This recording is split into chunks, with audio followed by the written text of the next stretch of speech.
In a church in Rome, there's a piece of wood that's been revered for hundreds of years. It's said to be one of the most important Christian relics ever found.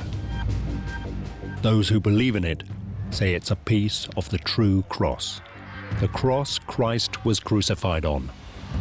For Christianity, it's a very important relic because it was hanging on the cross of Christ. It is an authentic relic of the true cross. But is this piece of wood really part of Christ's cross? Is there any hard evidence to back the claim, or is it a fantasy? The idea that all of this is necessarily ridiculous and medieval superstition and so on is something we should just suspend judgment on. This is the story of one man's attempt to prove that the relic in Rome really is an authentic piece of the cross of Christ.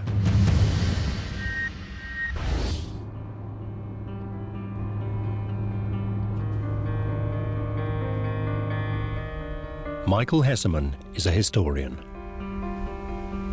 He specializes in religious history. For years, he's been on a quest. He wants to prove the authenticity of a piece of wood he believes is part of the original cross on which Christ was crucified. The so-called true cross. It is the most important relic of Christianity because it is a silent witness of the crucifixion of our Lord. Hesseman is not the first person to make such claims for a piece of wood.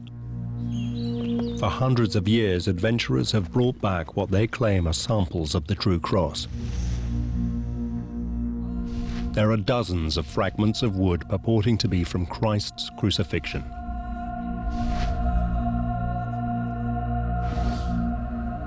But Hesseman believes his relic is very different from all the rest.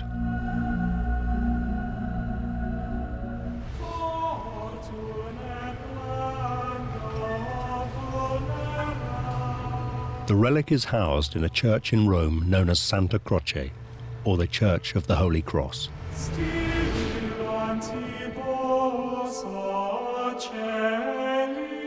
It's called the Titulus Crucis, literally the title of the cross. It's a fragment of a larger piece of wood, which, according to the Bible, was placed above the head of Christ as he hung on the cross.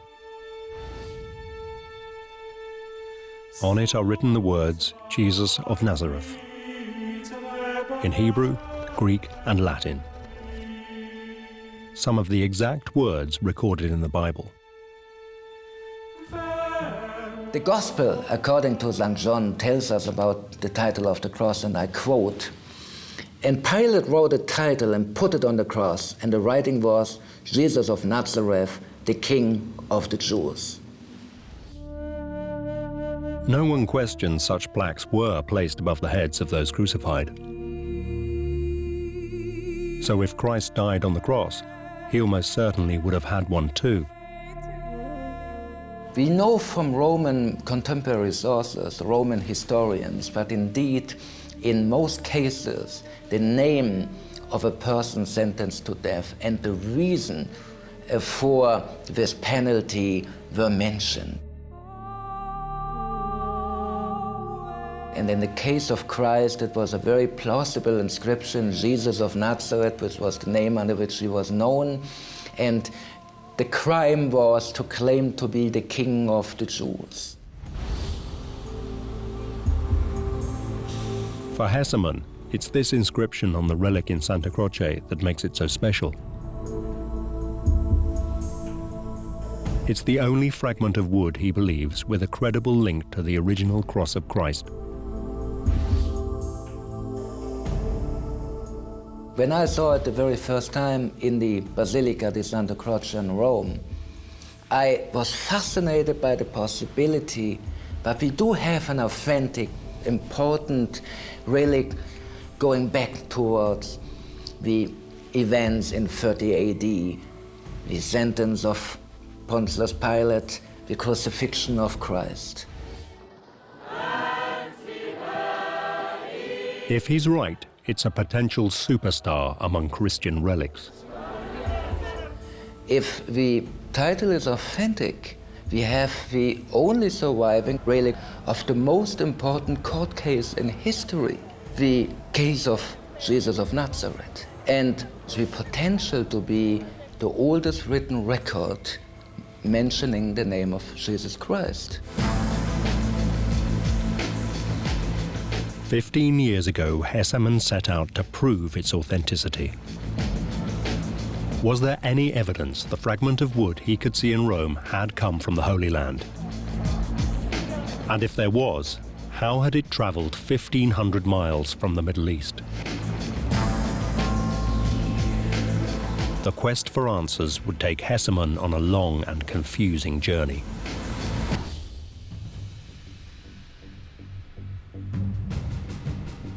As Hesemann trawled back through the records, he found the first man to look for relics of the true cross was a Roman. In the 4th century AD, the Emperor Constantine had been struggling to unite the Roman Empire under his control. The empire is vast. It reaches from Britain in the west, it takes in North Africa, it goes up into Middle Europe, it extends over into Turkey and so on. It's vast. It's also highly diverse. It's got peoples from different nations, different ethnic groups, different religions. And so there's always the possibility of revolution or insurrection.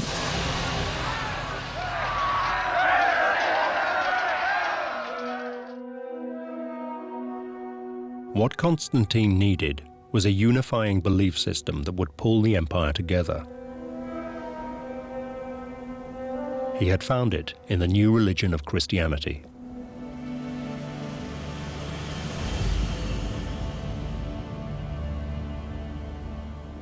It's pretty clear that he's seen in Christianity the possibility of a uniting force, something that can give the empire, across its full range, a common identity. But to give the new religion popular appeal, Constantine needed symbols. One answer was relics, physical objects that could be traced back to Christ himself. For Hesemann, Constantine's search was an obvious place to start his quest. Was there any record that in his hunt for relics all those years ago, Constantine had found the true cross? The trail was nearly 2,000 years old. Hesemann's research led him to the work of a man in Sweden.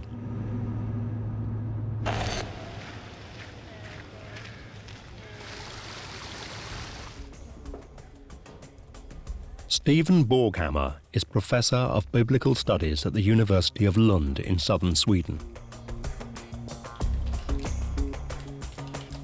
He's drawn together memoirs and biographies from the time and produced an exhaustive account of Constantine's hunt for relics. They tell how the Roman Emperor's 70-year-old mother, Empress Helena, was sent to find the true cross. By some accounts, Constantine sends Helena off to look for holy places, for relics of Christ's birth, passion, resurrection, ascension into heaven. By other accounts, it is Helena's own initiative. Whichever version is true, in AD 325, Helena set off on a major expedition.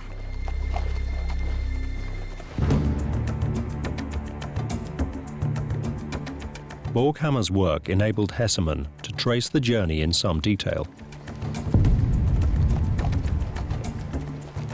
The journey started near Constantinople, present-day Istanbul.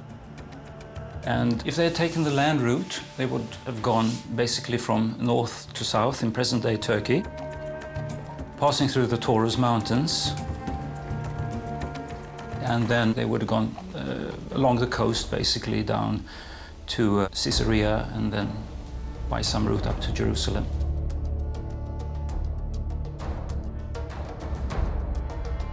It was a journey of over 700 miles. It would have been tough going for somebody half Helena's age. It's a long journey, a difficult journey, partly an uncertain journey. And of course, she's not exactly sure what she's going to find when she gets there. So I think we must assume that whatever else may be the case, she's a pretty impressive figure. Helena's journey in pursuit of relics would be celebrated in paintings and murals. It took her several months.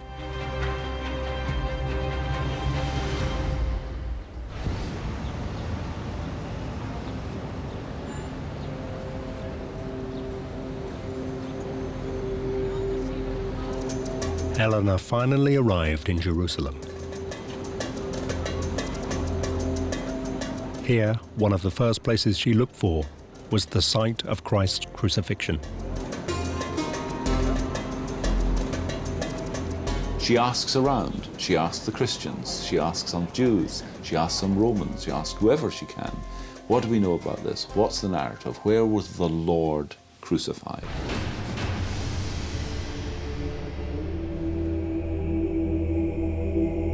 She soon learned Christians were already venerating the symbol of Christ's crucifixion, the cross.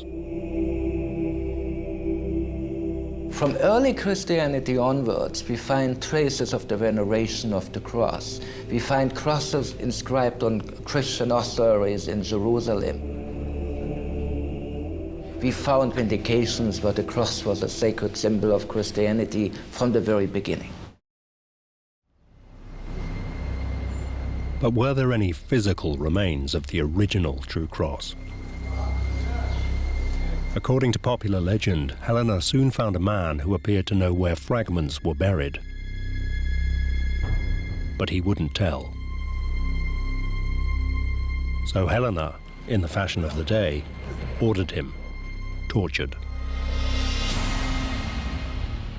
She puts him at the bottom of a well for a whole week without food, and then he softens and he says, "Okay, I'll show you the spot."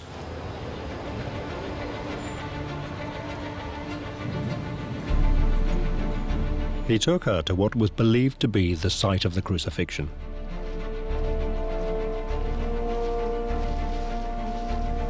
As Hesseman traced the story, he discovered Helena had found a Roman temple to Venus on top of the site.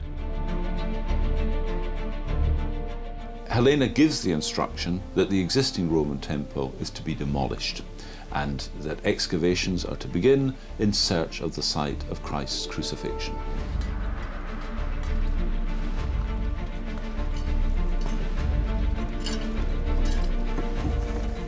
So she digs down and she finds a cistern, an area that was part of the water system but long ago dried up.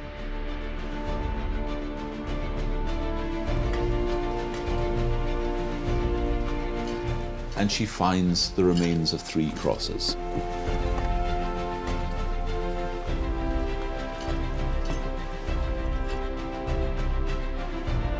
Three crosses, identical to the account in the Bible which relates that Christ was crucified alongside 2 thieves.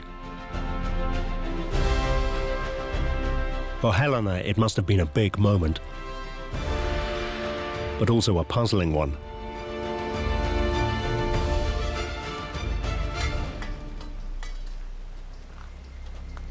How could she tell which was the wood of Christ's cross?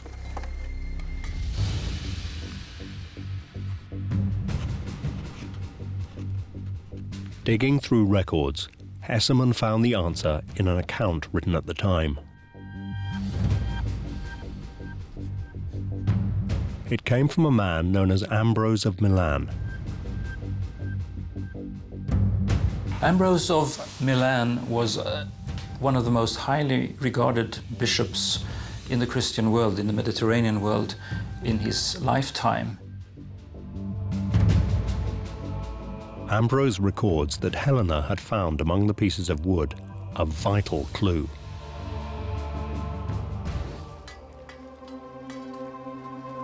She hadn't just found beams of wood.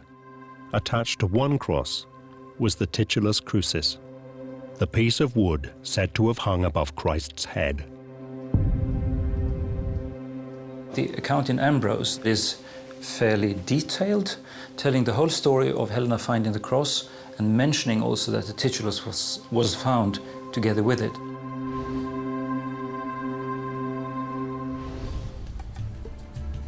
Hesseman then found a second corroborating account. More or less at the same time as Ambrose, a church father called John Chrysostom, who was the bishop of Antioch, mentions this event. He says that the authenticity of the cross was proved because the titulus was still attached to it, it was sticking to it. This is what Hesseman was looking for. Here was clear evidence that Helena had found the original true cross. And the proof was she'd also found the titulus crucis, the piece of wood Hesseman could see in the church in Rome. As a historian working with the original sources, I have no doubt at all that the finding of the true cross under St. Helena in Jerusalem in 325 AD was a historical fact. Indeed, the titulus helped her to be sure that these pieces of wood found were indeed remains and relics of the crucifixion of Christ and not just of any other crucifixion.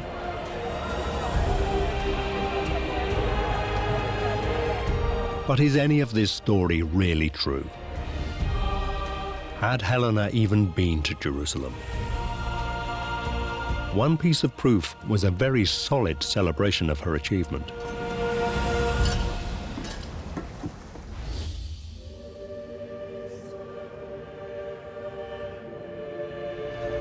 To mark the site of her success in finding the true cross, she built a church. It's called the Church of the Holy Sepulchre.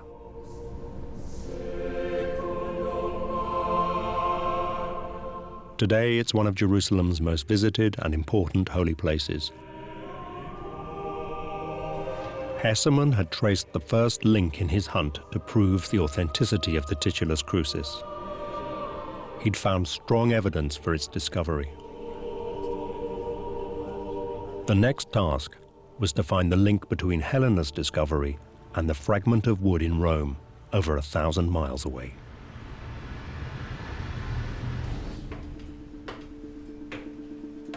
Hesseman worked his way through the various accounts. He discovered that soon after finding the cross, Helena had divided the relics. The early church historians mention that the findings were divided, that she sent a part of the wood of the true cross, a part of the nails, she found 3 nails, to her son in Constantinople. A part remained in Jerusalem, and the third part was taken to Rome. One of the best witnesses to this distribution of relics was Cyril, the 4th century bishop of Jerusalem. Cyril of Jerusalem mentioned in a letter that the true cross was divided in so many parts that it filled the earth, the face of the earth. Hesseman found 4th and 5th century records of the true cross reaching Gaul, North Africa, Asia Minor, and Syria. And he also found something that would prove critical to his quest.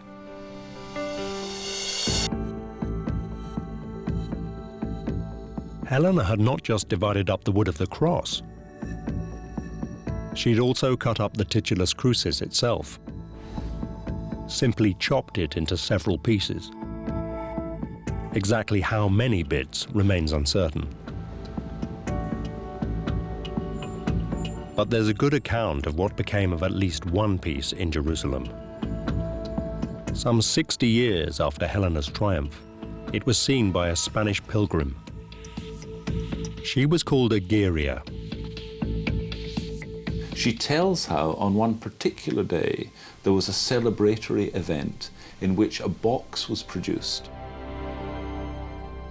The Bishop of Jerusalem, assisted by some presbyters, or we might now think of kind of priest figures, attended this. The box was open, and revealed within it were parts of the cross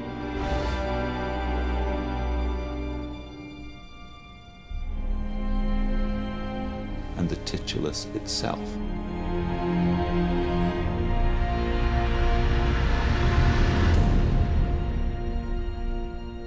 Egeria says she has seen it, and she is, generally speaking, a good witness to things and persons and events. She seems to be very reliable.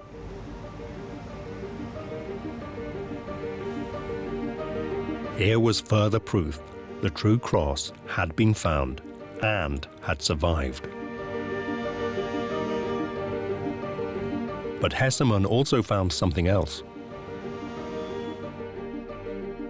Helena had kept one piece of the relic for herself.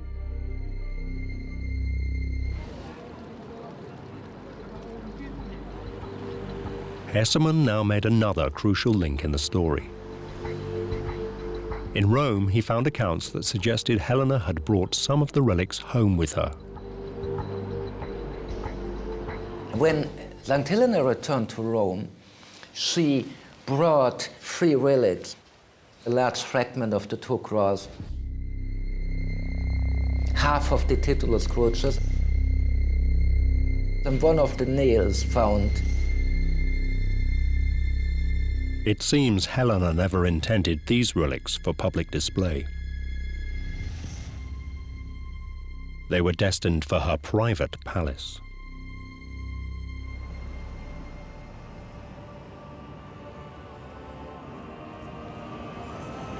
In the second half of the 4th century AD, Helena died.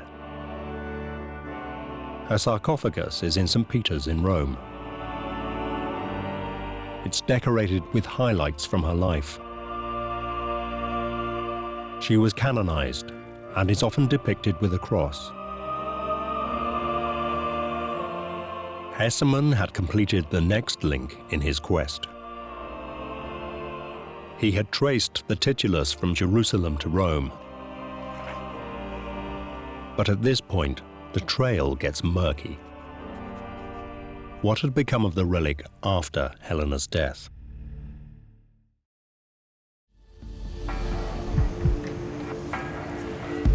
Hesemann now needed to find new sources of evidence.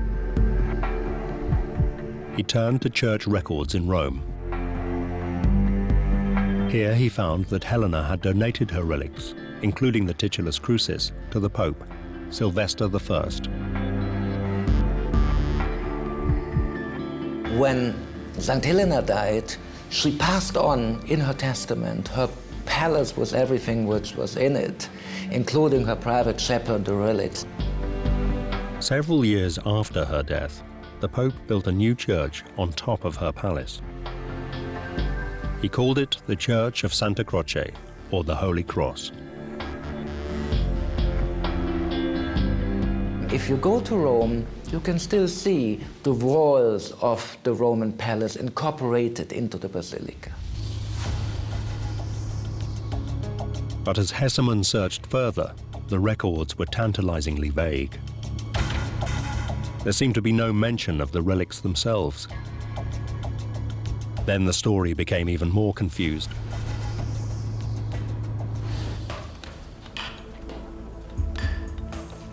Reading through church records, Hesemann found that 800 years after Helena's death, in the 12th century, the Church of Santa Croce had undergone extensive restoration. But again, the records made no mention of the relics, or even if they still existed. The trail seemed to have gone completely cold. But then, there was a breakthrough. Checking church archives, Hesemann came across an account dating from 1492 of repair work on the ceiling of Santa Croce. In the part which originally was the chapel, the private chapel of Sancta Helena, they removed the mosaics which were falling down and found a brick with an inscription, Titulus Crucis.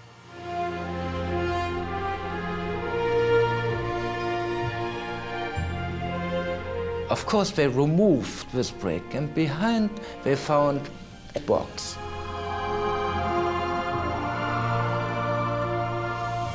They removed it, they found a seal of a cardinal from the 12th century, from 1144.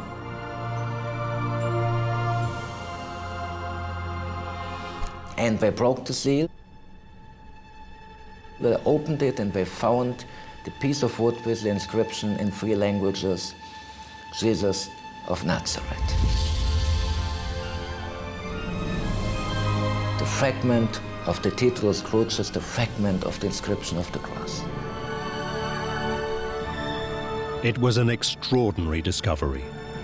The first confirmed sighting of the Titulus Crucis for over 1,000 years.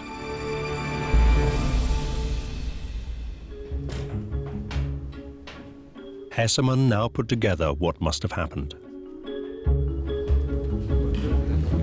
When the church had been restored in the 12th century, the relics must have been packed away in the roof, where they'd remained until their discovery in 1492. Hesseman was back on the trail of the Titulus.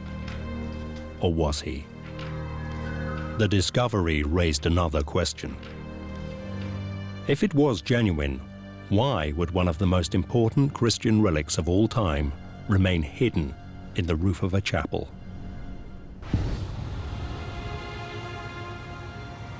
Hesseman puzzled over what might have happened at Santa Croce. Finally, he came up with an answer. In the early Middle Ages and late Antiquity, it was normal not to expose relics for public veneration, but to hide them in the walls of a church, because they believe that it sanctifies the entire church. In Hesseman's judgment, the very fact that the Titulus Crucis had remained hidden away lent it even greater authenticity. Who is creating a complicated fake to hide it in a wall? Not to expose it, not to show it, not to tell people, look what we have, to attract pilgrims during the holy years in Rome. Not to collect donations from the pilgrims, not to expose it for public veneration, but to hide it in a wall. This doesn't make sense at all to me. Whatever the truth, Hesseman found that in 1492, the church authorities put the Titulus Crucis on public display, where it's remained ever since.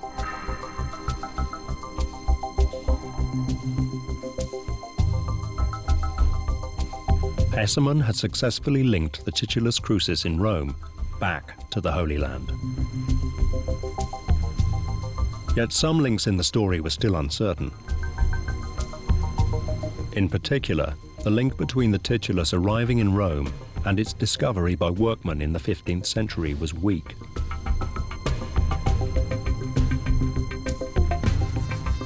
What he needed was definitive evidence that would link the relic in Rome with Helena's discovery of it, 1,200 years earlier.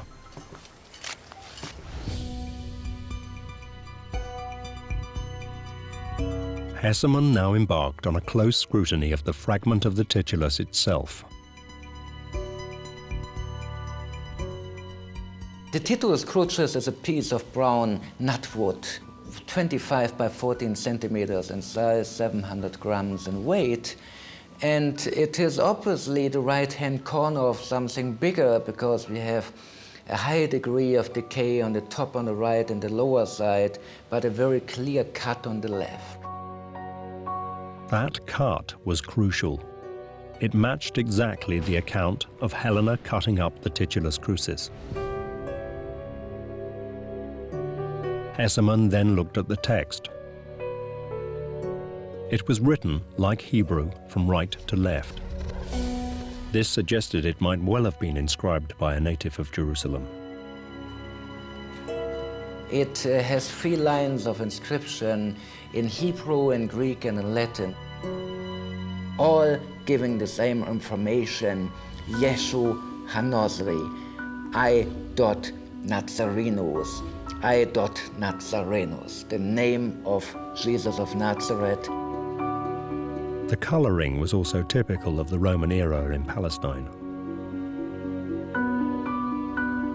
The letters have remains of black color inside, and the brown wood was covered with the remains of white chalk.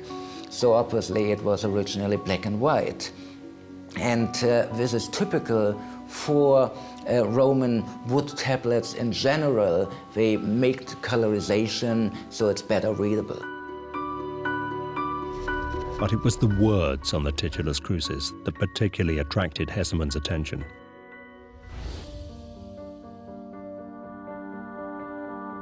There are 2 biblical accounts of the words on the titulus. The first comes from the Gospel of Luke. He says the order was Greek on top, then Latin, then Hebrew. The second account comes from the Gospel of John. He reports the order as Hebrew first, then Latin, then Greek. But the order on the actual titulus is different from both. It goes Hebrew, then Greek, then Latin. This was the first puzzle. More puzzling still, there were variations in the spelling of the word Nazareth. In all Latin translations of the Gospel according to John, it is written Nazarenus, but here on the titulus it is written Nazarenus, with an I instead of an E. For Hesemon, these errors were highly significant. No forger would ever make spelling mistakes in a forgery. They led him to conclude they were vital clues that proved the authenticity of the titulus crucis. There are too many freedoms, there are too many differences from the information we have in the Gospel. No forger would take the freedom to change the spelling, to change the order, even to write from right to left. This all indicates that it was a spontaneous creation and not an elaborated fake. And that's why I believe it was indeed the original inscription of the cross of Jesus of Nazareth.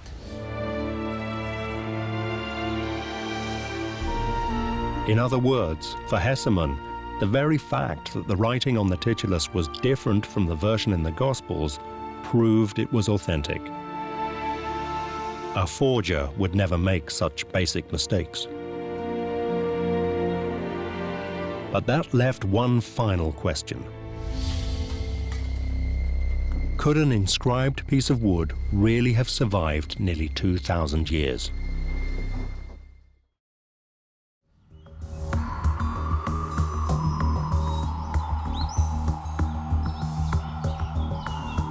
The answer came, unexpectedly, from Roman remains in Britain, Hadrian's Wall.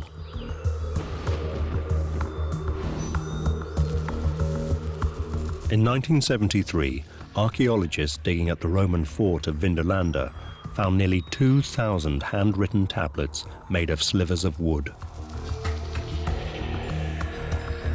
They dated from the time of Christ. They had been beautifully preserved in waterlogged soil where there was almost no oxygen present.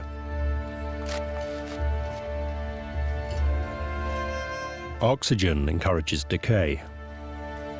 The conditions were almost identical to those in which the titulus crucis is thought to have been found. You can ask if a piece of wood can survive 2,000 years, and the answer is of course. Especially if the tradition is true, that the remains, that the 3 crosses were found in an old cistern. Hesemon now had at least 5 clues that in his judgment pointed to the titulus being authentic. First, the evidence from Ambrose, the Bishop of Milan, appeared to confirm Helena had dug up the titulus crucis in Jerusalem. Second, the record from Cyril of Jerusalem suggested she divided the relics and distributed them across the world.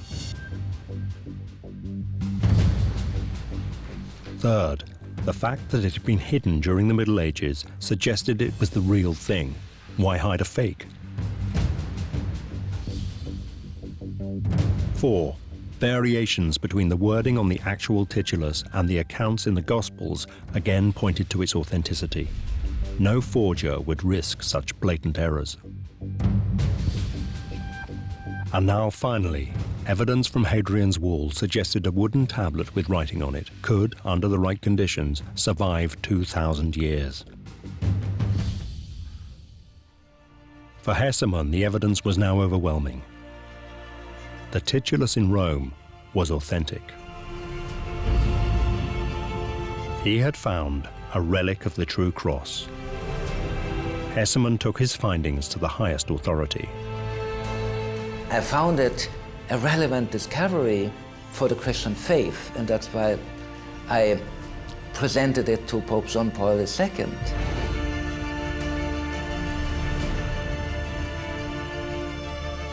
History doesn't relate what the Pope's response was, but a number of senior Christians are prepared to give Hesemann's titulus crucis at least the benefit of the doubt.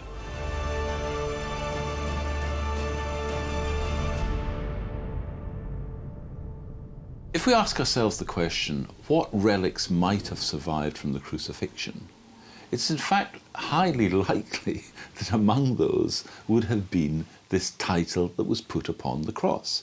It's so important as identifying the figure of Jesus that it's very likely that it would have been preserved, and of course it was very easy to remove and take away. So the idea that all of this is necessarily ridiculous and medieval superstition and so on is something we should just suspend judgment on. But are they right? So far, all Hesemann's evidence had either been a paper trail or had relied on basic archaeological techniques. Could hard scientific scrutiny now back this up? The investigation was about to take a new twist.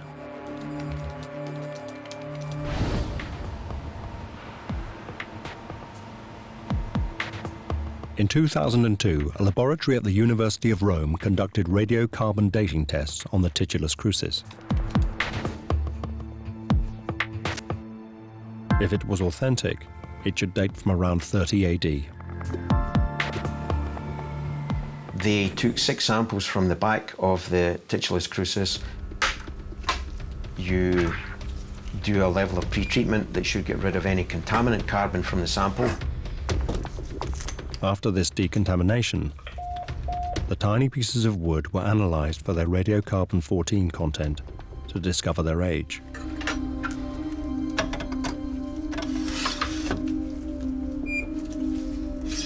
They also analysed other samples of known age as confirmation that the accuracy and precision was fine. And they came up with a consensus value that was significantly different from what you would have expected. The conclusion was unequivocal.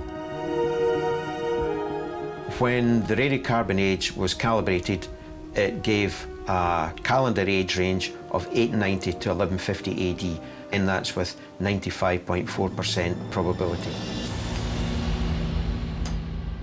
In short, the relic in Rome dated from the Middle Ages, 900 years after the death of Christ. It could not be part of the true cross. But for some, this is not the end of the matter. They argue carbon dating has been wrong before. One of the most famous controversies was in the 1980s.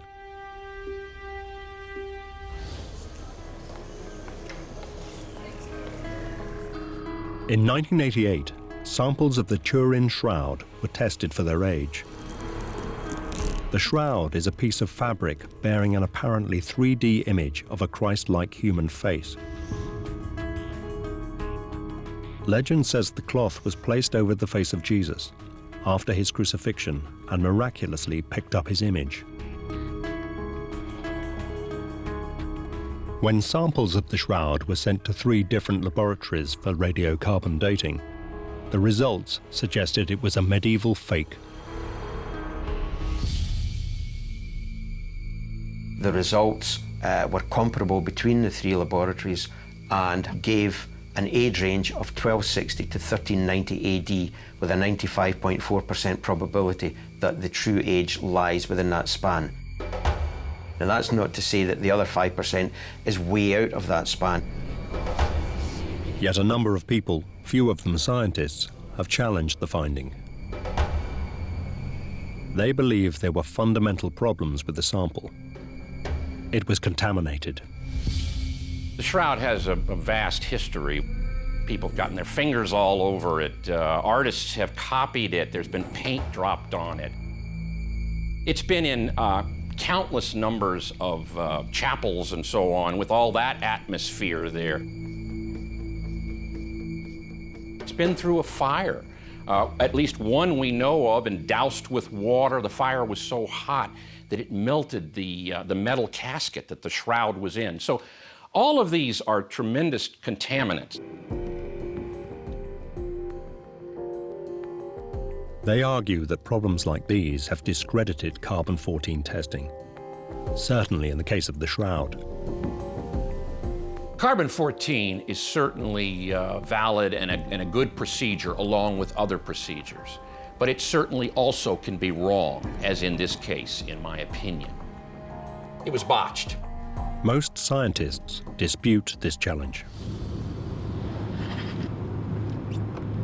But similar arguments about contamination are now raging around the titulus crucis.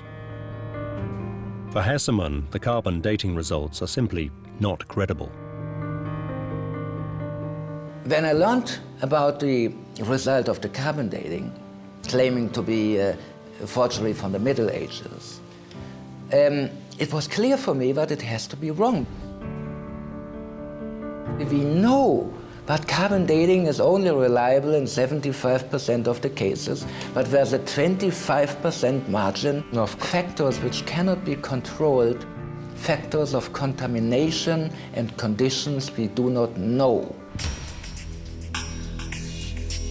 In particular, Hessemann believes there will have been carbon contamination from candles and human breath. These more recent carbon deposits would, he argues, have built up, impregnating the ancient wood. That in turn could have led to a false reading in the carbon dating tests. But Gordon Cook, a recognized expert in carbon dating, profoundly disagrees. The idea that 25% of all radiocarbon tests are wrong is quite preposterous. You could argue that the smoke from the candles could have embedded itself in the wood, but when the pre-treatment that was undertaken should have removed virtually all of that. Yet Hessemann has now dismissed all carbon dating tests of the titulus crucis. He believes he's found a much more reliable alternative form of dating.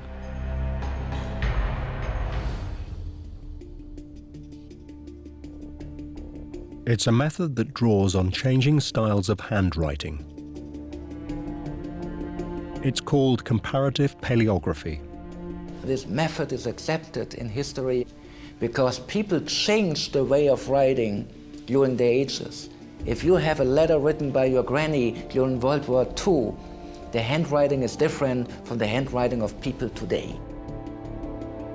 Comparative paleography argues that the writing style of one period is not only different from another, but during any one period there is a clear uniformity of style. So a medieval text will always look different from a piece of copperplate writing, which in turn could never be mistaken for a 19th century piece of writing. Hessemann sent photographs of the text on the titulus crucis to a number of experts.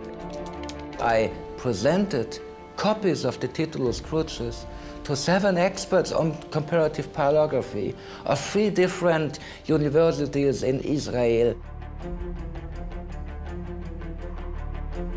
The experts examined the Greek, Hebrew, and Latin texts. They all, apparently, came to the same conclusion. All of them, experts on Latin, Greek, and Hebrew paleography in the Holy Land, scholars who worked with the Dead Sea Scrolls, dated it into the 1st century, the time of Christ. But is comparative paleography really more reliable than carbon dating?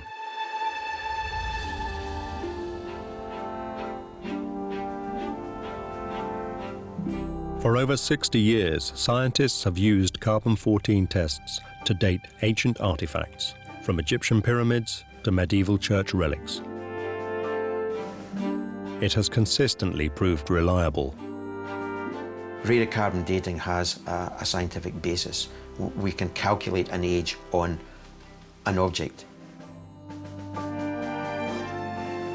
If you take paleographic techniques, it would be possible to forge an earlier writing style on a piece of wood to make it look like the Titulus Crucis. Yet Michael Hesseman is unmoved.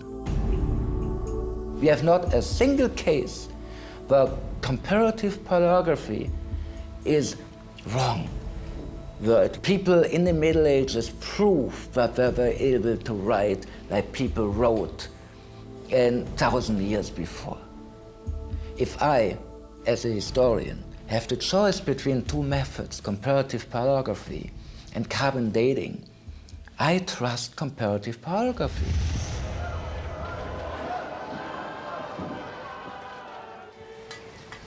There, for now, the matter rests. To most scientists, the evidence from carbon dating makes it highly unlikely that Titulus Crucis is part of the true cross. But that won't stop some people believing in it. To many Christians, the idea that Christ's cross has survived is just too powerful an idea.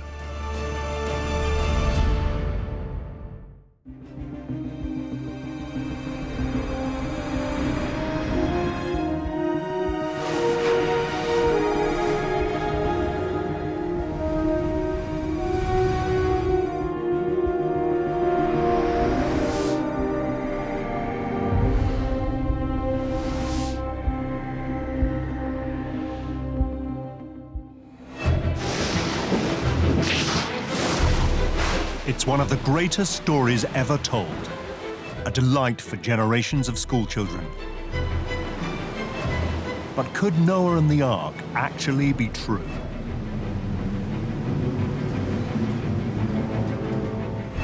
Three American Christians were convinced it was. They were prepared to face danger and death. Its name in Turkish is Ararat.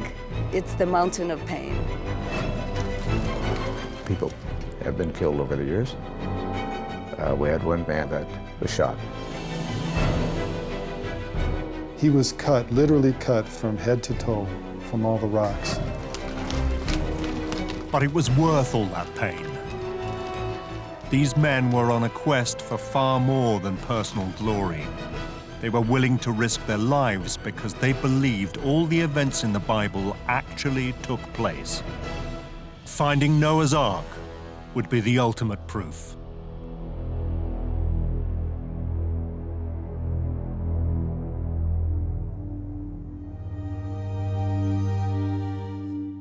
Of all the tales in the Bible, Noah and his Ark is perhaps the most fabulous. It has been a staple for Hollywood ever since the movies began, not to mention a dominant subject for Western art. Fed up with their sins, a vengeful God decides to wipe out the entire human race and start again. The one good man on earth, Noah, and his family will be saved. God orders them to build a giant ark, 300 cubits, roughly 450 feet long. and to take into it a male and female of every animal, so that when the flood is over, life can start again.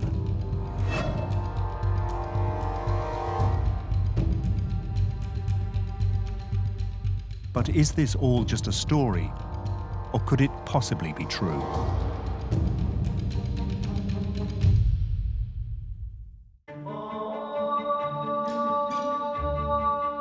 In the 1980s, there was one American who was determined to find out.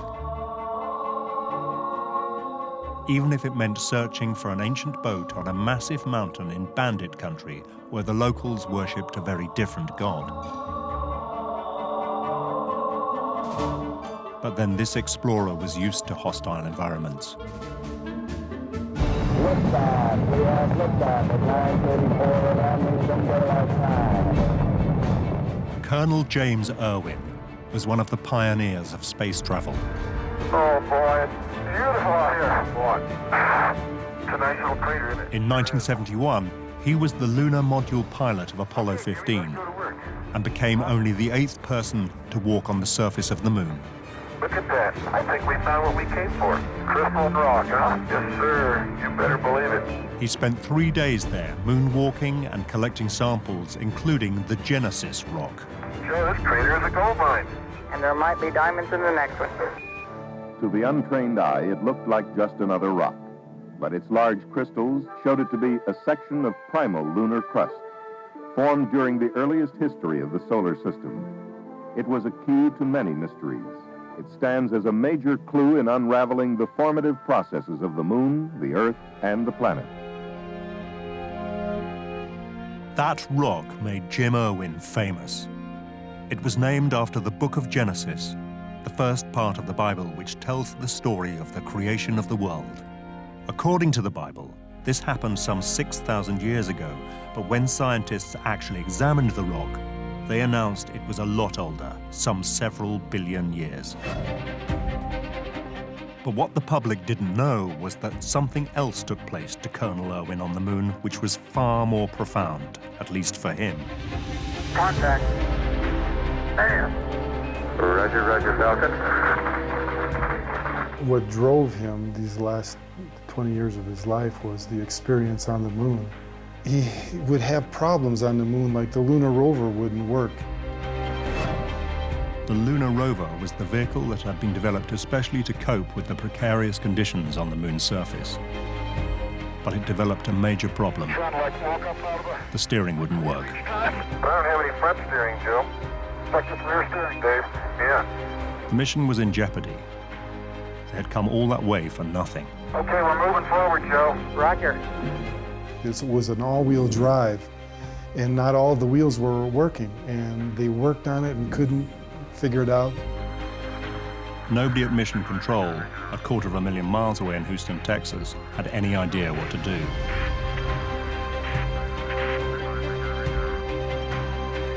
That night, Jim Irwin prayed to God. Oh, it's nice to be outside where you can stretch a little bit. The next morning, his prayers were answered.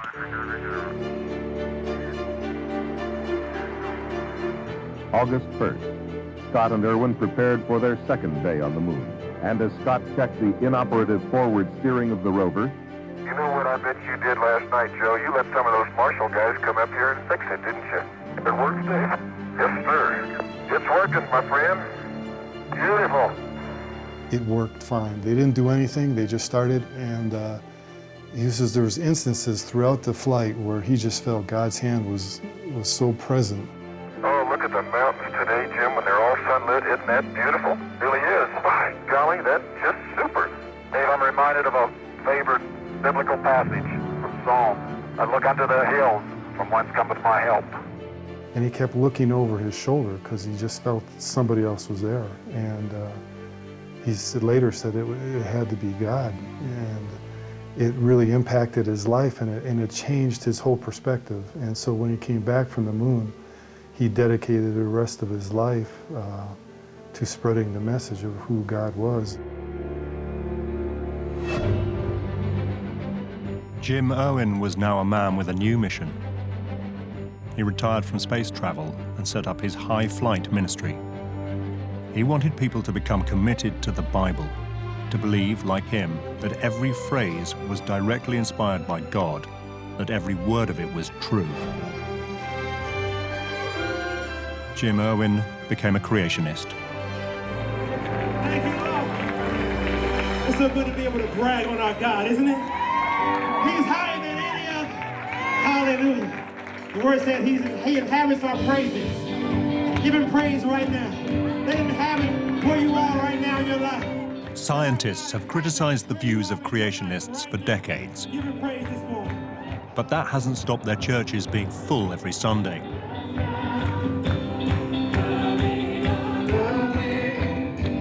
Others might ridicule them, but here in Manassas, Northern Virginia, they are quite convinced that evolution is wrong. They believe that men and women were created just 6,000 years ago, just as the Bible says.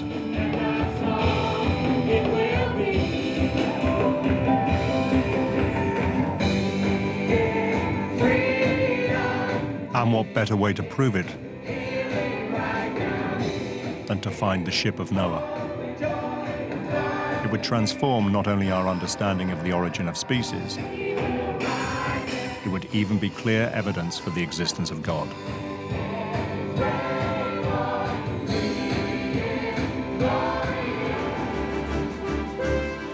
Now that was a challenge worthy of Jim Irwin's enthusiasm and commitment. It would combine his love of adventure with his new commitment to God. He read his Bible more carefully than ever before. If it said it in the Bible, it was fact for Jim. And so the fact that in Genesis it speaks about the Ark of Noah, and it just stirred inside of him the thrill of exploration. I can be a part of something of biblical proportions that would affect the whole of mankind. So he delved into all he could to find where it might be and how to go about finding it. So in between meeting world leaders and heads of state, he planned his second great expedition. This time, not with fellow astronauts, but with family and friends, including his new son-in-law. We were on a run up in Boulder, Colorado. We came to a high spot overlooking the city, and he goes, you know, I'm thinking of heading to Turkey to look for the Ark of Noah. Would you be interested? Interested? John could hardly contain his enthusiasm. To me, it was an adventure with the man who had walked on the moon. What would you say, but how soon? When can we go? Tomorrow? But if space travel had taught Jim Irwin anything about exploration, it was the importance of preparation. And so they started practicing on the hills near their home in Colorado Springs. We spent the next year getting in shape physically and preparing and going to the store and buying the equipment that we would need. It was great fun. But for Colonel Irwin, it was much more than that. There could be no greater prize than finding Noah's Ark. It truly would be one small step for man, one giant step for mankind. And the amazing thing was, the Bible had told him where to look.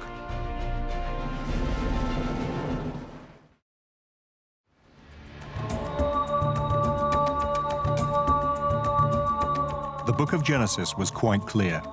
After the Great Flood, Noah's Ark had come to rest here on the mountains of Ararat. Not quite as remote as the moon, but close.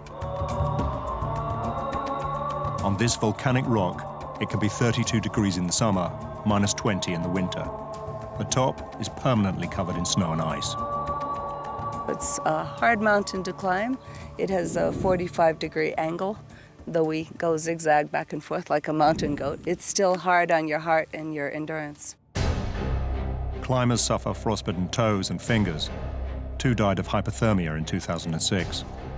This mountain goes up and down with canyons, crevices, gorges that are very, very dangerous. Even in the relatively benign foothills, there are wolf dogs and brown bears. It's a fairly hostile environment. We call it the rock pile, and its name in Turkish is Ararat, and it's the mountain of pain. These hazards, though, do not put off the most determined explorers. If anything, they enhance its appeal. The climbers come from everywhere in the world, and they come for different reasons. Some people are just mountain climbers, and they go around the world climbing the high summits. Mount Ararat is 5,137 meters, so it's a high mountain. Other people come because they're searching for Noah's Ark.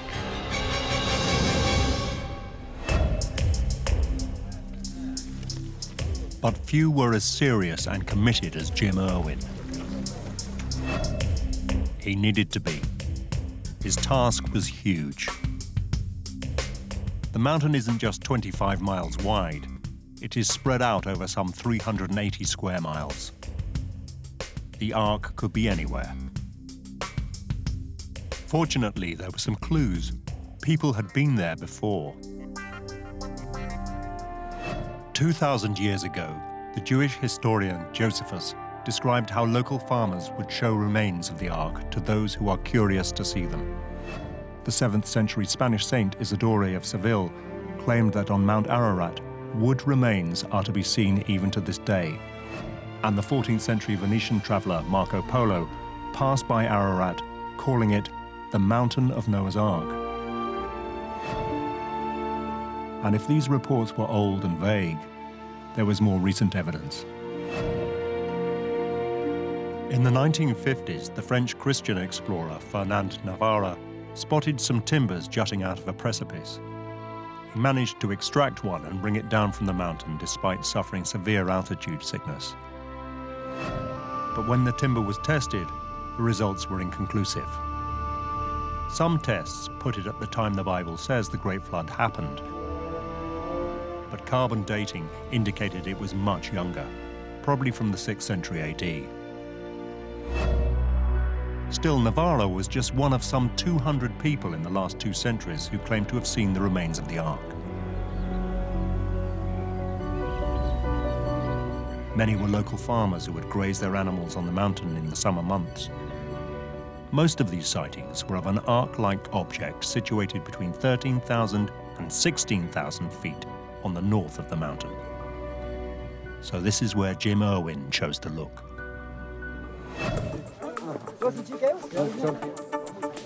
In the summer of 1982, he set out up the slope of Mount Ararat with a small team, including his son-in-law, John Christensen. That first morning, we were in a base camp in a smooth plain. And we woke up and there was a rainstorm. And there was a rainbow that came right into camp. And we were like, oh man, this is going to be good, because right after the flood of Noah was the first rainbow, and we thought, this is a sign, and it's going to be good. Jim Irwin was back in his element. I remember him talking to a shepherd on the mountain. This man had spent his whole life as a shepherd, and now he's old and weathered. And he meets Jim, and Jim is explaining to him through the interpreter, yes, I had been on the moon. And the way he treated that man, that shepherd, was with such tenderness and compassion.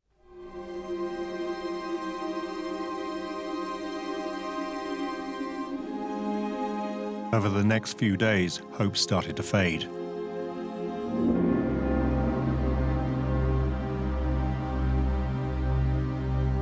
Every crevasse, gully and glacier which might be hiding the remnants of an ancient boat was explored, but that rainbow never reappeared. It was a lot tougher than we thought it was, because it's such a volcanic area, and the mountain is a lot of loose rocks, so it was really almost like 3 steps up, 1 step back. It was a hike getting up there, and it was really difficult to get your footing. You really had to concentrate on almost every step because it was all loose rock. And they found nothing.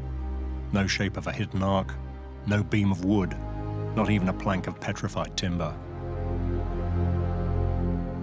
Jim Irwin was completely dispirited. Worse was to follow. He says, I'm going back to base camp, and he unfortunately broke his own rule of never hiking alone. And so he went down, and we were in communication with base camp, and they said he had never returned. And it was dusk. The team were deeply worried. Mount Ararat was not a place to spend the night on your own. We started out from on top, coming down as far as we could to look for him. But then it just got too dark and dangerous, so we retreated. And we waited until the next morning. They dreaded what they might find.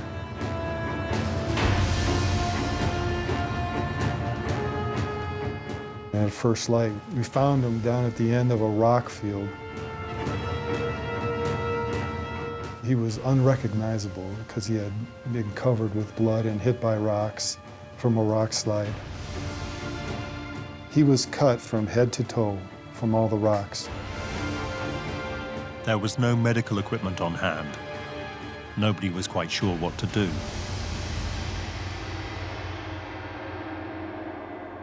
They just took alcohol and poured it in all the open wounds. And when we first did it, the only sound he made was and then they shipped him from there to a hospital in Erzurum. It was touch and go. He had lost a lot of blood, and he was very fortunate to survive. It was a miserable experience for a man who had gone all the way to the moon. But it did not deter him from going back several more times, always to return empty-handed. There had been people telling him that, you know, you're going to find Noah's Ark and it's going to happen, and we all thought if there was going to be somebody who finds it, it's going to be Jim. Good liftoff. Automatic. It was, in fact, the great disappointment of his life. The man who journeyed into space had failed on his other great journey on Earth. Jim Irwin died in 1991 of heart failure. He was only 61 years old. I miss him a lot, a lot. To get him to laugh, it was like gold. And so I miss his laughter. I miss his heart and his compassion. Shortly before he passed away, he said he had done all I possibly can, but the Ark continues to elude us. It was easier to walk on the moon. I think because of his experience on the moon, that he felt the Lord had given him a platform for speaking about who Jesus was. So I think being a part of finding something biblical that was his heart's desire, I think that would have, in the end, given him more fulfillment. I do. But Jim Irwin's failure to find the Ark did nothing to dampen down speculation. Instead, it encouraged a new generation of Christian explorers to succeed where he had drawn a blank.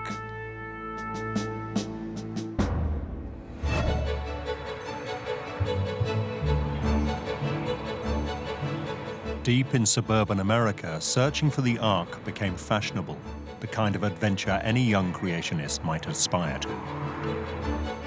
One who quickly became obsessed was David Fassold. For over a year, I haven't dreamed about anything else, from the time I put my head on the pillow to the time I wake up. And that's all I think about all day long. He grew up after the war, a time of progress and prosperity. On every street corner, there was a church. He joined the Marines and then set up a salvage company where hunting for sunken ships gave him the exploring bug. And what better boat to explore than Noah's Ark?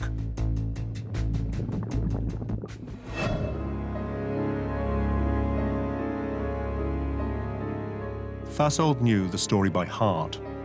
He'd been brought up as a member of the Plymouth Brethren, an evangelical strand of Christianity known for its strict adherence to the Bible. Now he read his scriptures and pored over other ancient texts late into the night. He reached an interesting conclusion. There was nothing in Genesis that said the boat had to be on Mount Ararat itself. It could be anywhere in the area. One of the problems we have is that all of these expeditions are of Mount Ararat. The Bible does not say Mount Ararat. The Bible says the mountains of Ararat. And that is probably a very different place. With his knowledge of boats, Fasold thought it much more likely the Ark would have ended up further down, and that's when he discovered Durupinar. In 1959, a Turkish pilot was flying over Mount Ararat on a government mapping mission when he noticed a strange mound 17 miles south.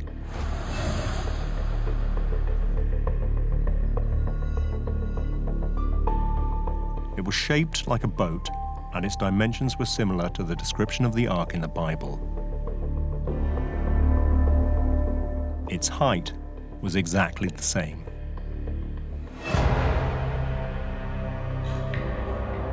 As soon as David Fasold saw it, he was sure it was a shipwreck.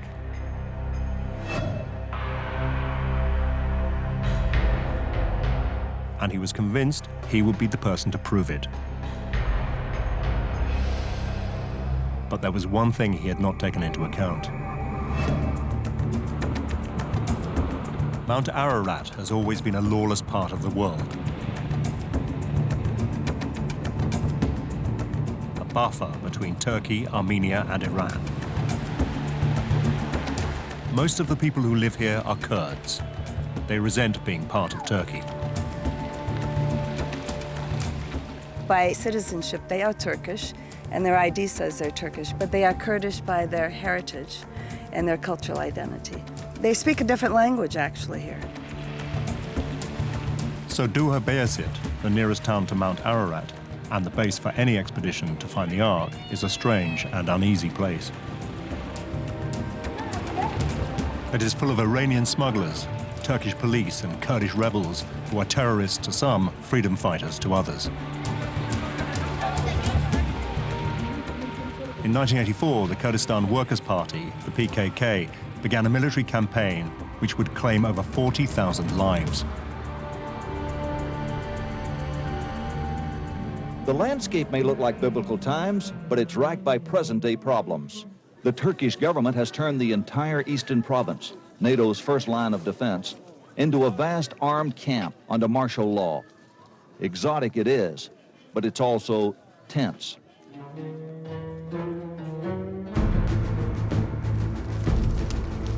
To draw attention to their struggle, the PKK targeted tourists. They did not have far to look. Colonel Jim Irwin had helped make Durupinar a magnet for a new group of Christian Ark searchers. Well, there have been people that have been killed over the years. We had one Turkish man working for us that was shot. There have been a lot of people that have been hurt physically and financially. But we've got a job to do, and whatever the cost.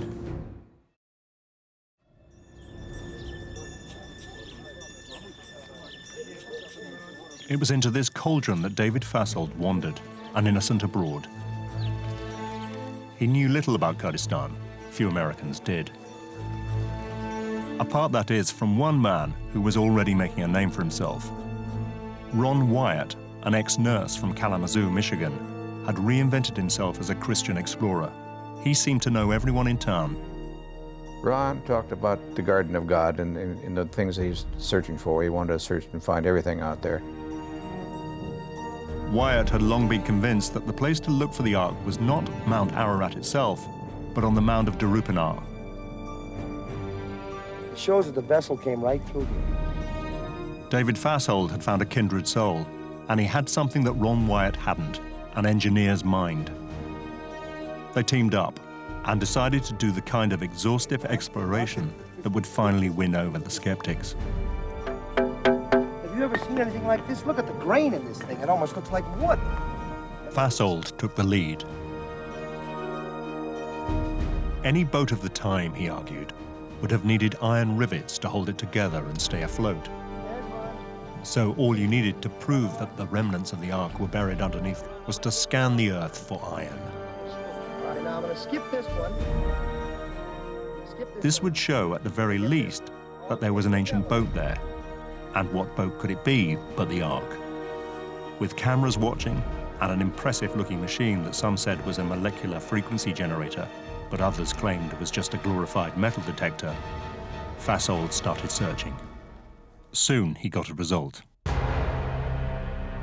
His machine picked up a pattern of iron with a shape 450 feet long, exactly the 300 Egyptian cubits laid down in the Bible. Could this really be the Ark? David Fasold and Ron Wyatt were absolutely sure it was, as their local guide of the time remembers. It's definitely now been decided that Noah's Ark is here. They bought a sheep from the village and they made offerings in accordance to their own religion. After their prayers were over, they said, "Let's pray according to Islam and kill this as a sacrifice." They cut that sheep up and gave it to the people, piece by piece. That was enough to convince the locals, but Fasold and Wyatt knew the rest of the world would want a little more.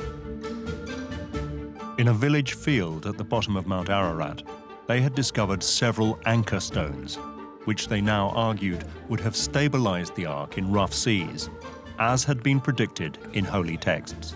Same kind of strange stone. When the early Christians found these things, they carved 8 crosses on it for the 8 survivors. This whole valley was known as the region of 8.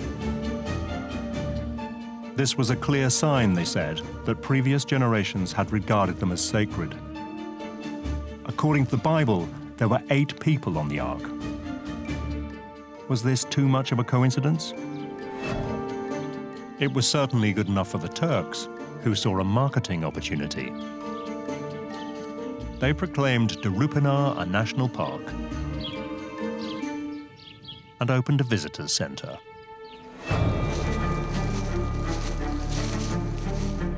The Kurds saw an opportunity too.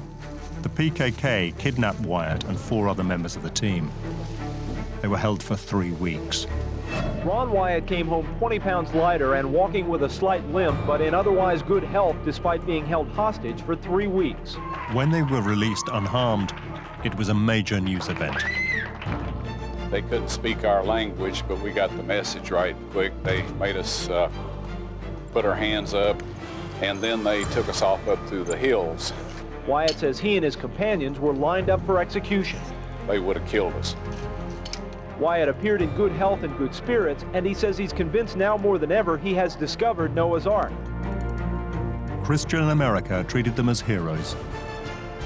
Fasold and Wyatt's discoveries led to fame, TV specials, and best-selling books.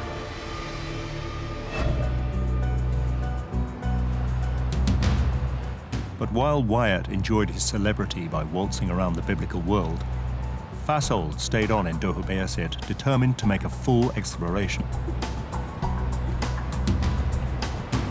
He expected his fellow Ark searchers to be overjoyed the Ark had been discovered at last. Instead, they were dismissive. Well, I didn't agree with their conclusions. I was with them in '85 when they were there, and they looked at this site, and I walked all over it. I think what it is, it's simply a mud flow around a rhyolitic formation that kind of formed, looks like a sailing ship, actually. And the Ark wasn't a sailing ship. It was a box. And that was exactly the conclusion of the scientists who had flocked there to determine what really was underneath this strange Ark-like shape whose pictures had gone around the world. David Fasold claimed that his machines had found traces of iron underneath the mound. That looks like iron, okay? But that meant if there was something there, it couldn't be the Ark. Noah lived before the Iron Age. Iron didn't exist. It wasn't used back then. Noah would have never used iron. The way you're building boats right up till 2000 BC and even later is with mortise and tenon, with wooden joints and pegs.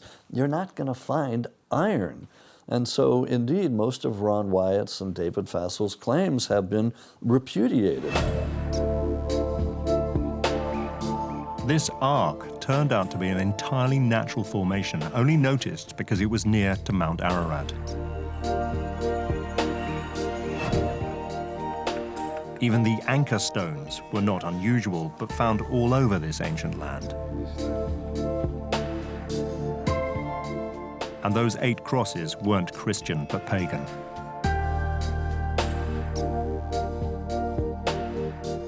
The Turks were not pleased at all. They had spent a lot of money on their visitor center. Their signs said it was the site of Noah's Ark, and that's what it remains, even today. Noah's Ark National Park. It's a lovely walk for about an hour, hour and a half. We have a picnic lunch there. The rock goes straight up like it forms a boat. It's a very interesting rock formation. I ask everyone, what do you think, Noah's Ark? They said no, interesting rock formation. With evident sadness, David Fassel changed his mind. Durupinar was not the site of Noah's Ark. It never was.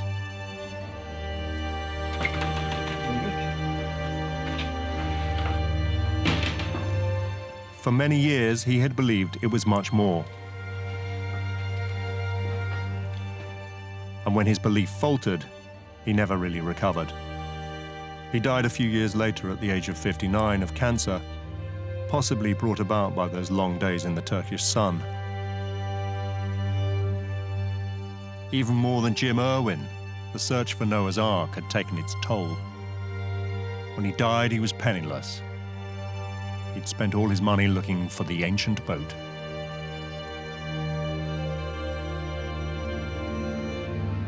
Shortly before his death, he said that intellectual brilliance is no guarantee for being wrong. But one Christian Ark hunter has no intention of being wrong. Richard Bright has given his life to searching for the Ark. He was brought up in Minnesota as a Christian, but for the first 20 years of his life, his faith had not meant a great deal. But in 1966, he had an experience which changed his life. He served in Vietnam. Under enemy fire, he directly connected to God. I was in a certain place, and a little voice told me to move. And I told my buddy next to me, I says, "Did you say something?" He said, "No." And the voice came to me again, a little stronger. "Move." I said, "What'd you say?" "Nothing. Be quiet." The third time, I said, "We're out of here." He said, "Okay." Well, we just jumped in the vehicle, and I hadn't driven 100 feet, and the first mortar round blew the wall apart where I had been leaning against. Bright is convinced that voice came from God and saved his life.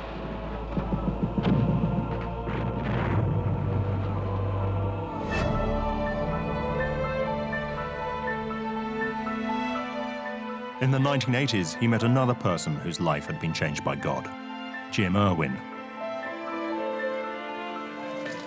And Jim took me up the hill just a couple of times, and I met him there in '86, and that's for the third trip. We're only a day late. It planted a seed somewhere along the line, and that's kind of been growing. That seed has been growing ever since. Like Irwin, he was, and is, absolutely convinced that the Ark was somewhere on Mount Ararat proper. Durupinar was a red herring. And when Irwin died, Richard Bright carried on trying to find the Ark on the mountain, while continuing with his day job as a pilot for Continental Airlines. I do think the structure exists. I'm positive of that. I've put my life on the line here many, many times, and so have a lot of other people. Good, solid, very sharp researchers. And not only just because we're Bible-believing Christians, and we are, but because the research tells you that there's something up there we should pay attention to. He is even clear what it might look like. I don't know if it's got SS Noah stamped on the side, but it's a huge barge-like structure, and it floated up there just high up. It's got a bunch of little rooms inside, and it's very, very old. Bright has now gone up the mountain over 20 times in the last 30 years and faced many hazards. He is sure it is only God that has kept him alive. At one point, I remember the rocks, big rocks falling toward me, and I had no place to go. And so I kind of dove behind a little small rock that was about shoulder high. And the rocks are falling all around me, big boulders. And then I looked up, and I saw the biggest boulder I'd ever seen coming right at me, right here. So I says, Jesus, Jesus, I need you now, right now, Jesus. Angels' wings, I need you now. Something to that effect. Well, this little rock I was hiding behind was just barely above my shoulders, and this monster landed on top of the rock and skimmed over the top of me.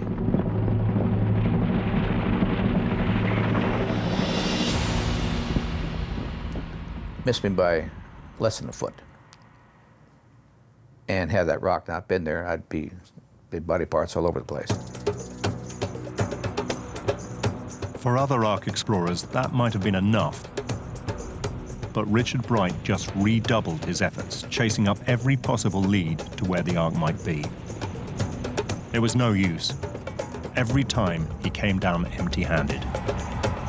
He was beginning to think his quest, like Jim Irwin's, would always be fruitless. But then came hope.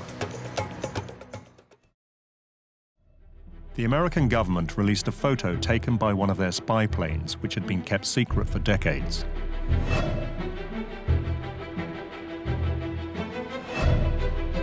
It showed an unidentified shape high up on the northern slope of Mount Ararat in exactly the same place as many of the most credible sightings had been. Was this the Ark? And then in 2003 came something else. New satellite photos did indeed pinpoint something unnatural that looked a lot like the prow of a boat. It seemed a sign that Bright's long search might finally be coming to an end. And then he met a witness. A Kurdish shepherd told Bright in convincing detail how he had seen the Ark high up on the mountain when he was a child. There was a shepherd man that took me up to this place. He claimed that 40-some years prior, he had seen this thing coming up out of the canyon, out of the ice. It was a long climb back up the slope. Eventually, they reached the glacial plateau, where the shepherd claimed he had seen the ancient boat. Nervously, they ventured forward. Could this really be the Ark?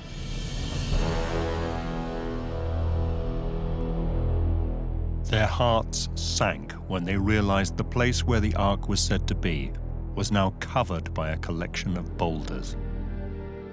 We went up there ultimately and dug a big hole, but we didn't find anything. But this shepherd had dug it with us. He wanted to let us know he was telling the truth, and we don't think the man was lying to us. Bright believed him and started putting together a team that could uncover the Ark once and for all.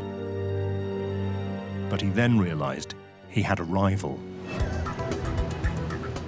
This team were creationists too, but they were not from the American suburbs, but from Hong Kong, a city known more for its pragmatic commitment to making money than for any biblical belief. They called themselves Noah's Ark Ministries International, and in 2007 they announced a great success. They had found a piece of ancient petrified wood, which they had dated as 4,800 years old. But others were not so sure. Some of the recent claims by expeditions that have gone there, both the Chinese recently or other expeditions in the last 5 years, have made claims for petrified wood and other things where it's not wood at all, it's stone. And if they had had a geologist with them, he could have told them right then and there, no, don't waste your time, that's just an outcrop of stone. The Chinese were adamant their specimen was wood and pointed to scientific analysis as proof. Some of Richard Bright's colleagues did join forces with them for a while, but the collaboration didn't last long. Like many climbing arrangements, what sounds good over a cup of mint tea tends to evaporate 15,000 feet up a freezing cold mountain. The Chinese team went back to working on their own with the help of some sympathetic Turks. Soon they claimed an amazing find. Down a gully underneath a glacier, they found the Ark. And they even filmed it. My initial reaction when I heard the news of the Chinese expedition that had found Noah's Ark was, oh boy, here we go again. The Chinese video showed their team deep inside a crack in the mountain.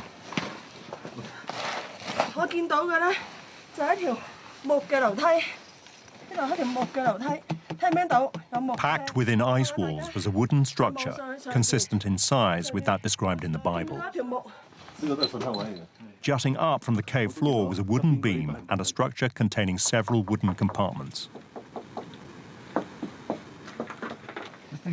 Yeah. Back in Hong Kong, the Chinese announced their finding to the world at a press conference. They were 99.9% certain this was the Ark. The media onslaught was amazing for this. I mean, all of a sudden my phone starts ringing and I've got people calling and Fox News wants to see my opinion and Good Morning America, and it was well beyond the usual. And that was because these people actually had photographic evidence, or so they said. Suspicions grew when the Chinese would not say where the site actually was.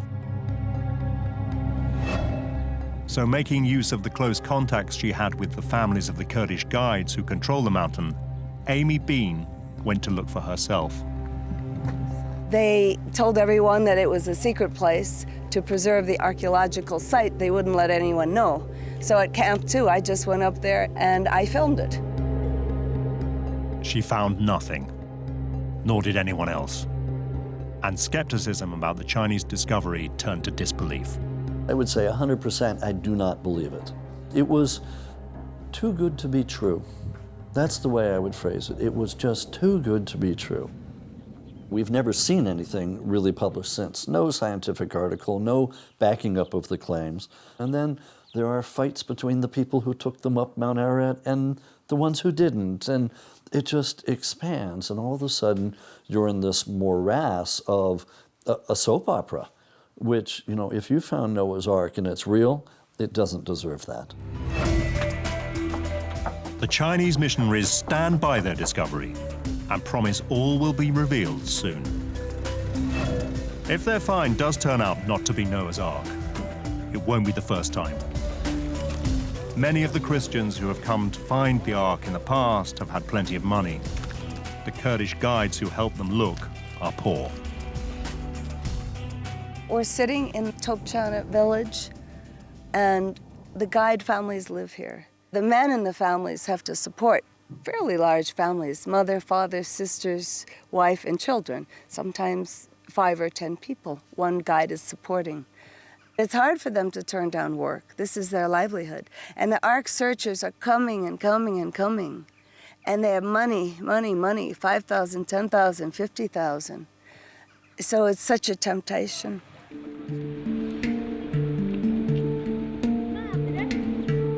It is summer in the valley. The snow line has receded on the great mountain of Ararat. Everyone is looking forward to the short tourist season. Soon the climbers will arrive.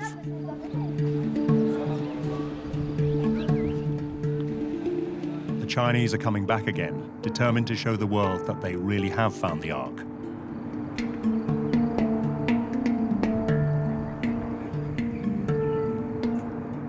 Other creationist teams are here too, including veteran Noah's Ark explorer Richard Bright, this time with his dream team. The best on the planet as far as I'm concerned. We've got some wonderful people. These people that know how to climb and get things done. We've got scientists on board this team. And one of those experts is his real calling card. After many years seeking the Ark alone, he now has the help of a real American star. Randall Price is a distinguished professor of Judaic studies at Liberty University in Virginia. He has a track record of excavating biblical sites, most notably the Dead Sea Scrolls in Qumran in Israel. With Professor Price on board, Bright is convinced that the Ark will soon be found. I'm of the opinion that, yes, it will be revealed this year. If I didn't believe that, why would I even go, right? Like I said, I'd rather be on the beach. It is this conviction that keeps driving these Christian Ark searchers on. Despite all the pain and all the cost, their faith tells them that the remains of Noah's Ark will be found up this inhospitable mountain many thousands of miles away from home.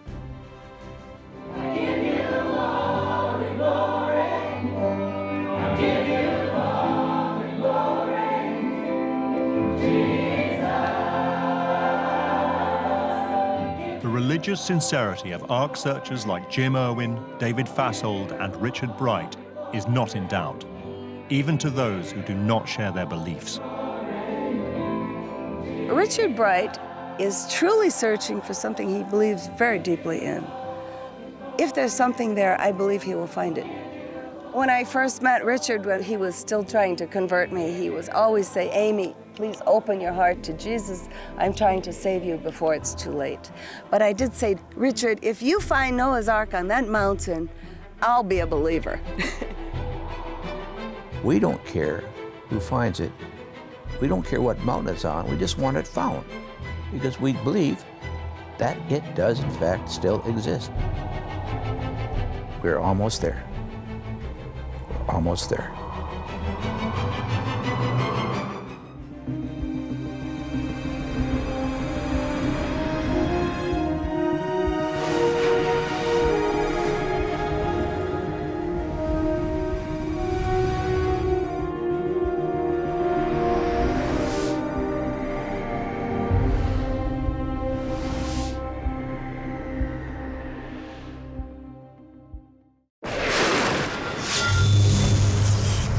The Ark of the Covenant was sacred. It contained God's 10 commandments. The Ark was the most significant object that has ever existed on the face of the earth. The Bible tells of its extreme power. Fiery sparks would emerge. People would die if they touched it. God made his power manifest through the Ark. It was his throne on earth. Yet the Ark has been lost for over 2,500 years. Gone, but not forgotten. The Ark exists today. It is somewhere. Where is it now? That's the million-dollar question. Over the ages, men have hunted for the Ark in Egypt, in the Arabian desert, or even in Ethiopia. It's like looking for a needle in the haystack. But one man claimed to have found it in Jerusalem. He pointed out where he believed it was. Was he a charlatan, or as he believed, an instrument of God? God led us right to it. Ron Wyatt said he saw the Ark of the Covenant with his own eyes and lived to tell the tale.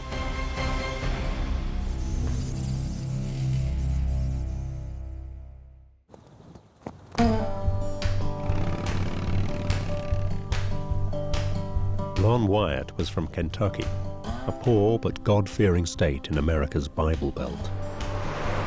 He came from a very large family that lived in rural Kentucky in the mountains. Much poverty, not much of a chance in life. He had to leave home when he was either 12 or 13.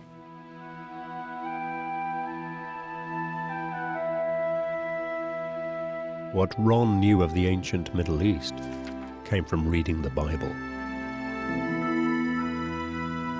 He was drawn to the Seventh-day Adventist Church, a devout Christian sect where Bible study is a lifetime pursuit.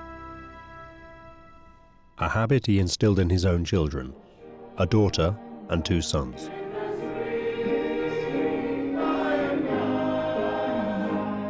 Michelle is the eldest and attends this Seventh-day Adventist church near Nashville every Sabbath. Dad was raised that way his whole life. and we were our entire lives also. His youngest son was named after him, Ron Wyatt Jr. We were raised Seventh-day Adventists, fairly strict. I mean, you know, we had to go to church, had to go to Sabbath school. Seventh-day Adventists believe that the Bible is the Word of God and historically accurate. You have your Bible class, so you go through there and you study all the different stories in there about David and Moses. There was something else you saw out there about what Jesus gave to us, and that is the little stars. At home, every evening we had worship. So we had Bible books, like children's story books, and Dad would read us a story every night. So we got to take turns sitting on his lap while he held the book and read the book. So we were raised our whole lives to believe all of that's true. So we were always raised up knowing the Bible, no doubt that it's the truth. That's, to us, it was fact.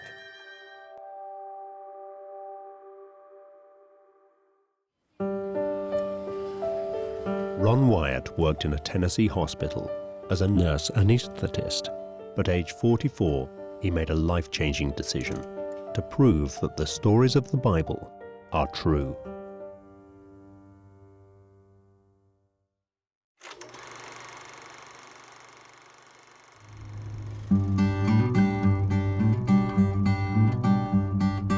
Loaded up with equipment, including an 8mm cine camera, Ron and his two sons, Danny and Ronnie, set off for the foothills of Mount Ararat in Turkey, looking for Noah's Ark. And in a boat-shaped rocky outcrop, they thought they'd found it. My dad was quite sure that that was Noah's Ark, because it's the only boat-shaped object way up in a mountain range in Turkey. Right here is a piece of Noah's Ark. It's petrified wood. We found this right up on top of the boat-shaped object. The next Bible story Ron Wyatt decided to prove true was the parting of the Red Sea. So in 1978, after sub-aqua training in a Nashville swimming pool, Ron and the boys went diving in the Red Sea.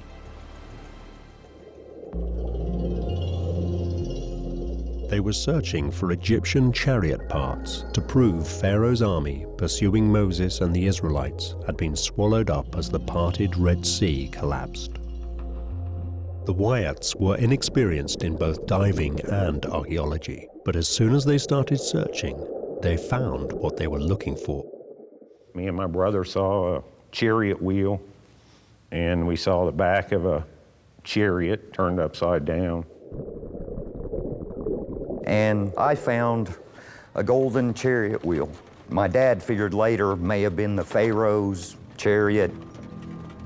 I did take a picture of it, but that camera did drown, unfortunately.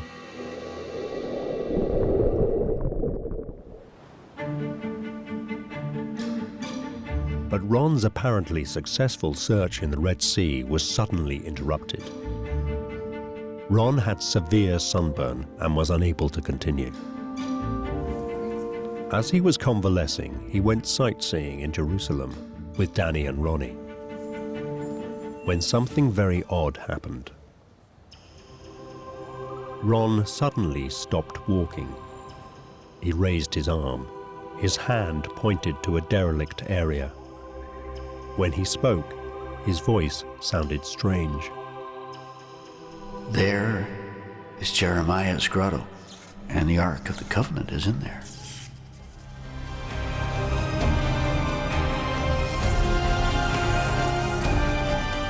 I'd never heard him mention Jeremiah's grotto.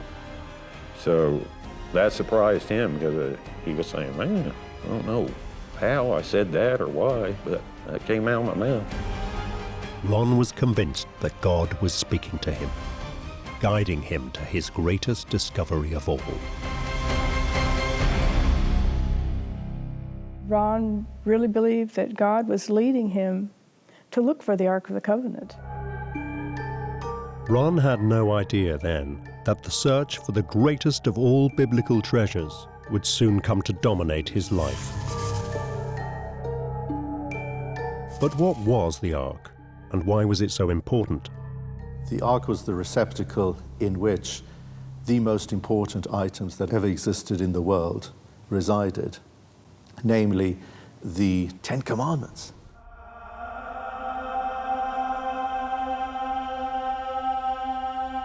In the Bible, the book of Exodus tells how Moses leads the Israelites out of slavery in Egypt and through the wilderness to Mount Sinai. As the story goes, when Moses went up to Mount Sinai, he stays there 40 days and 40 nights without eating and without drinking, and then he received from God 2 stone tablets, and the Ten Commandments were inscribed with the finger of God. So it was really an object, created by God, something that came as a gift from a supernatural power. The importance of the Ten Commandments cannot be overstated, not for how they were written, but what was written on them, God's law. They would become the foundation of Western morality. They are instructions of what must be done. Thou shalt have no other gods before me. Remember the Sabbath day to keep it holy. And what must not be done. Thou shalt not kill. Thou shalt not commit adultery. Thou shalt not steal. The commandments were one half of a covenant, a bargain with God.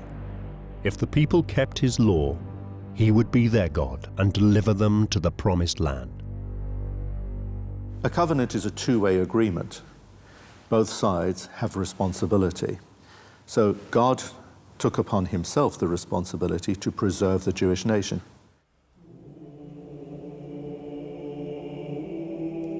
The Bible says that God commanded Moses to build a container to keep the commandments in. This was the ark. Reading his Bible, Ron would find a clear description of what it might actually look like. They shall make an ark of acacia wood. 2 cubits and a half shall be its length, 1 cubit and a half its breadth, and 1 cubit and a half its height. A cubit is about half a meter. So the ark was 1 meter long, half a meter wide, and half a meter tall. Small, but exquisitely beautiful. You shall overlay it with pure gold.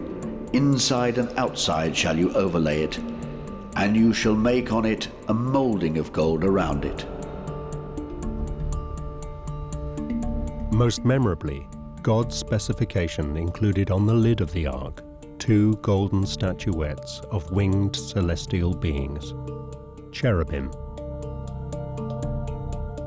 You shall make a mercy seat of pure gold, and you shall make 2 cherubim of gold.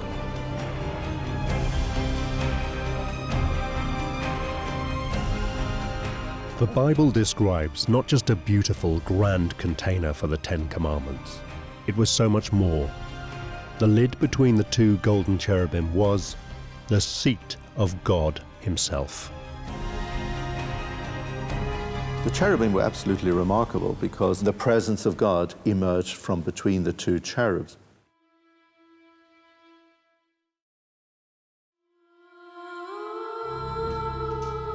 And this is the most important part of all. Legend has it that the ark was a dwelling place for God on earth, dispensing wisdom and unlimited power. And this was where his presence came down and dwelt. It was his throne on earth. People would die if they touched it because of the glory of God that no human can survive.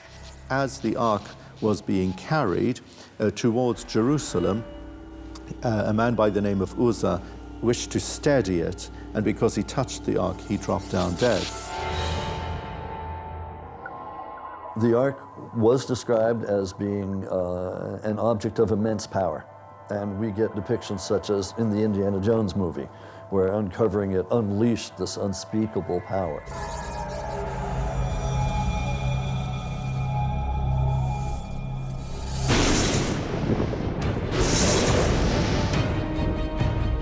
Such was the power of the ark that the Israelites carried it on poles before their advancing army. The Bible tells us about the usage of the ark. The ark was taken into battle as a symbol of the power of God and the fact that God would be with them as they fought.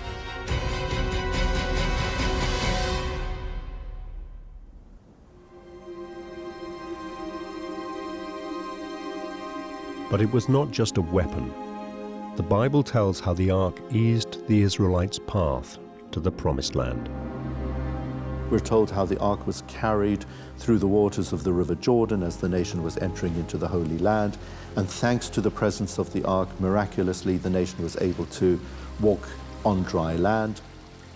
It's not the ark that has the power, but rather it's the power of God which is manifest through the ark.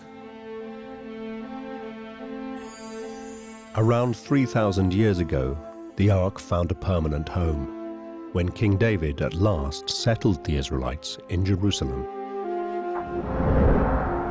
The Bible says David's son, King Solomon, built a great temple on a hill. The ark was to take its permanent place in Jewish ritual deep inside, in a place called the Holy of Holies.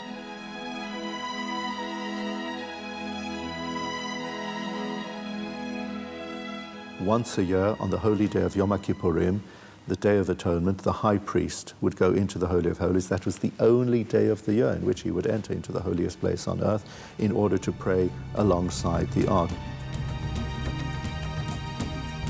It's one of the world's great mysteries that this most holy object not only disappeared from view, but vanished altogether. When Solomon builds the temple, we know where it went, in the Holy of Holies, in the back room of the temple. But at some point, the Bible stops talking about the ark. What happened to it, and where is it now? These two questions have obsessed countless generations.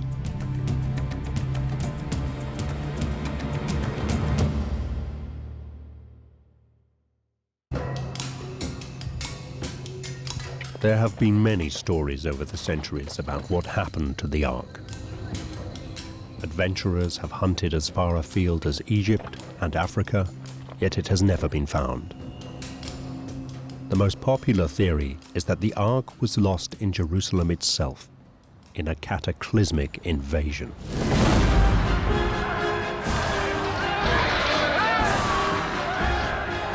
The destruction of Jerusalem by the Babylonians in the early part of the 6th century BC is described in the Bible.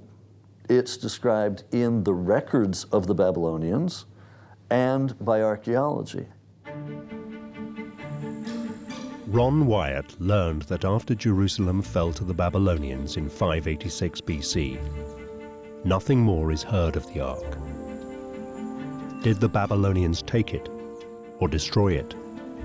If they had, surely there would be a historical record of it. They would have boasted about it. The Jews would have lamented it, chronicled it. So if the Babylonians didn't take it away or destroy it, what did happen to it?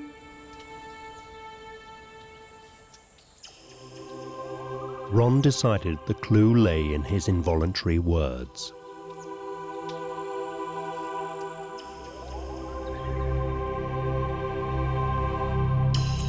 But who was Jeremiah? Jeremiah, the son of Hilkiah from the village of Anatot, was one of the three great prophets of our people, Isaiah, Jeremiah, and Ezekiel. And he had the tragic responsibility for preparing the people for the destruction of the temple. Jeremiah was a priest in Solomon's temple, and his duty, having foreseen the danger, was to protect the ark. Did he have anything to do with its disappearance? There is one source, the book of 2nd Maccabees, that says that Jeremiah took the ark and hid it from the Babylonians before the city was destroyed. Now, this is a book that's not in most editions of the Bible today. It's from what we call the Apocrypha.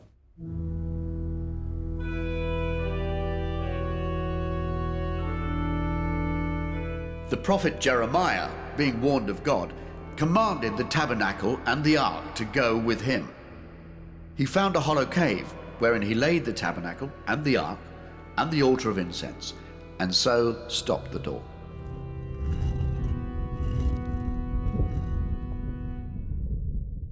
The second book of Maccabees also relates that no sooner had Jeremiah's workers sealed the ark in the cave than they miraculously lost all idea of where it was. The ark was safe from destruction, but lost.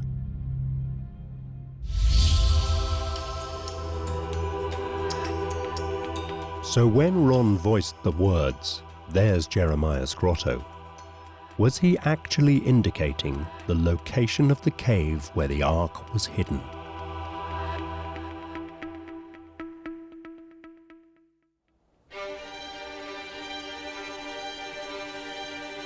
In January 1979, Ron Wyatt had saved enough of his hospital wages to return to Jerusalem.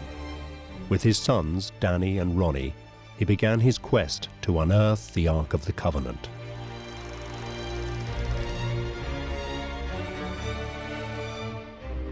But as their own film footage shows, the area he had pointed to looked very inauspicious.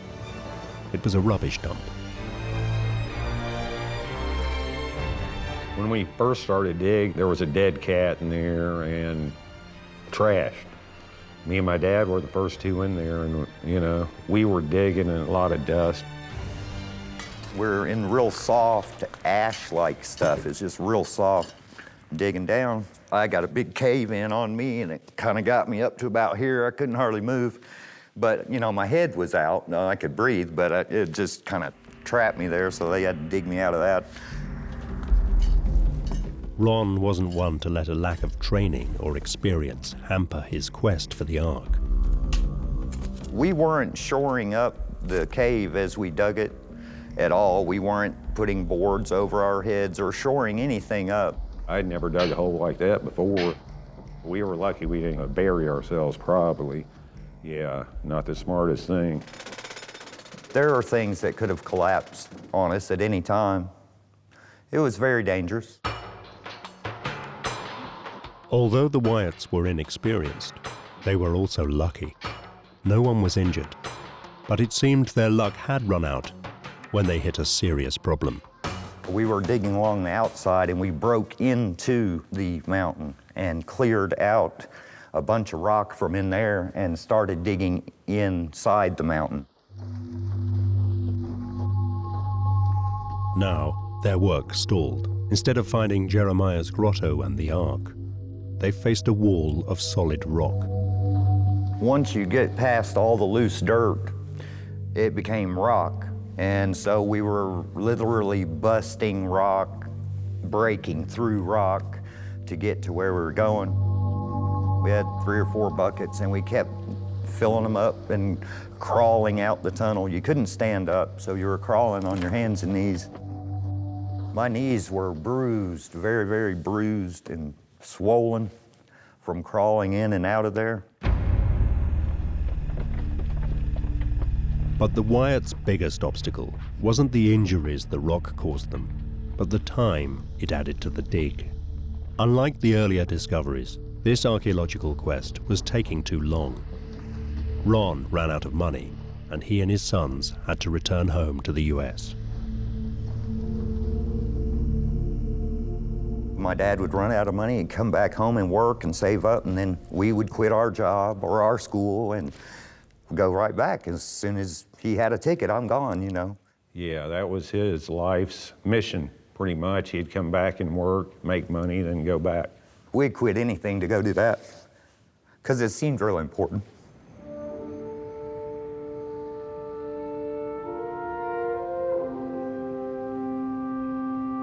When they returned to Jerusalem the next year, 1980, refunded and reinvigorated, they applied themselves to the obstacle between them and Jeremiah's grotto containing the Ark of the Covenant, the wall of solid rock.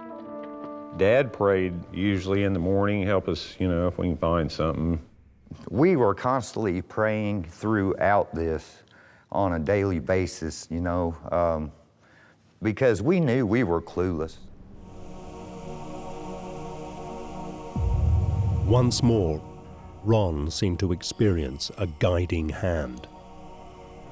He made a comment to his sons that he was impressed in some indefinable way to cut into the solid rock of the cliff face. Every time we come to a stumbling block, we had to pray, and somehow we'd get around it and move on. They set to work faithfully chipping at the solid rock of the cliff. Astonishingly, they broke through the rock into an open space. Could it be a cave?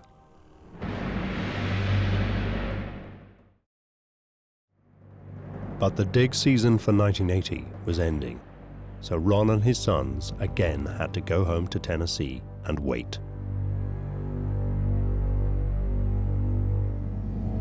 Now, more than ever, Ron believed that when he returned, the Ark would be waiting.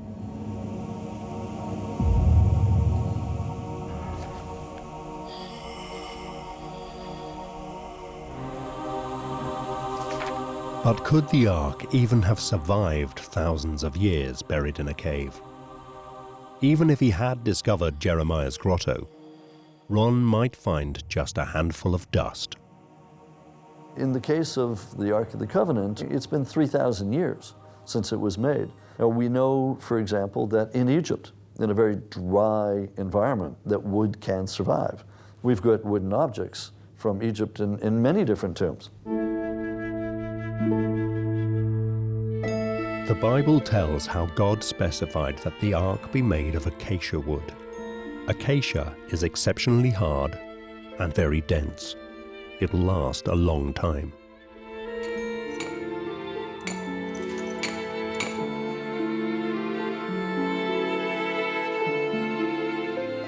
In Egypt, acacia panels have been found over 3,000 years old. If Tutankhamun's ark-like chests survive, why not the Ark?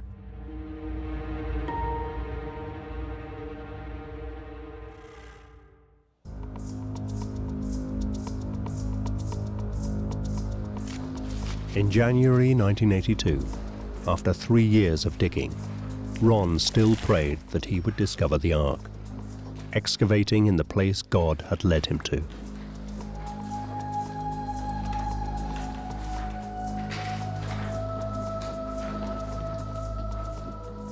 But ill health dogged his sons, and he had to send them home. We had got ill that one time. I had got the flu real bad. Danny got flu.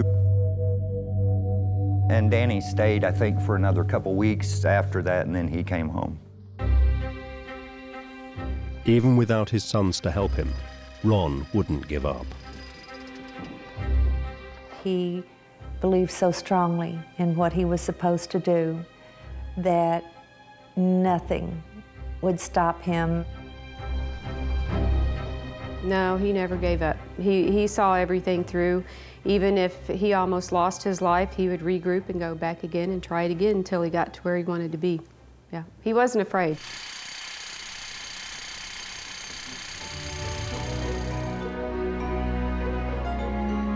But now, digging over 20 feet underground, even Ron realized that he couldn't work alone. He enlisted the help of a young local man. Together, they labored in the tunnels he and his sons had worked so hard to open up. One tunnel in particular was very difficult.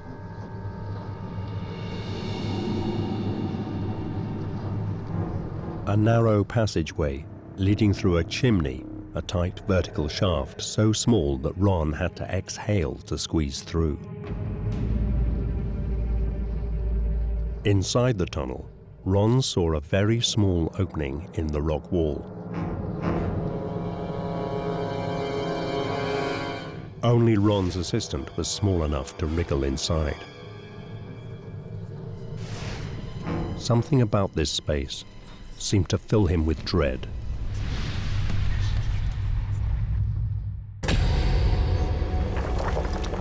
Gripped by sheer terror, he fled, never to return. Ron believed his assistant must have experienced the power of the Ark.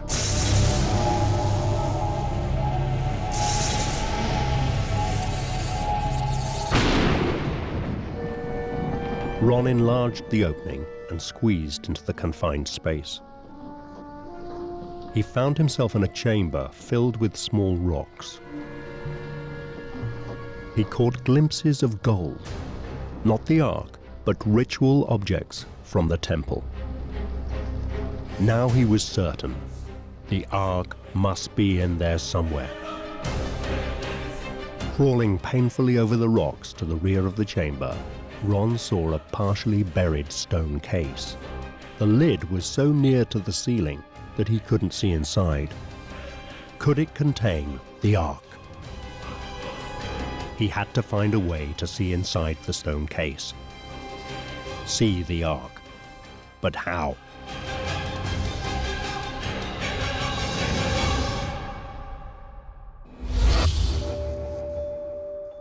Now, Ron may not have been a professional archaeologist, but he was a professional nurse anesthetist, and now he put his medical knowledge to good use. He wondered whether a medical camera and probe, designed to see inside the human body, would allow him to investigate and identify the contents of the stone case.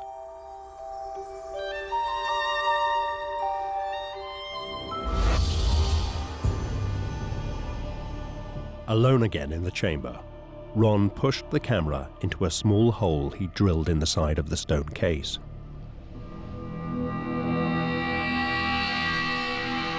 And suddenly, there it was.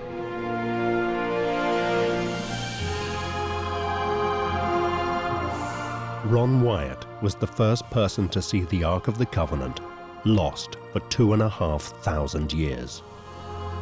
He was crying when he told me. He just said he couldn't believe it.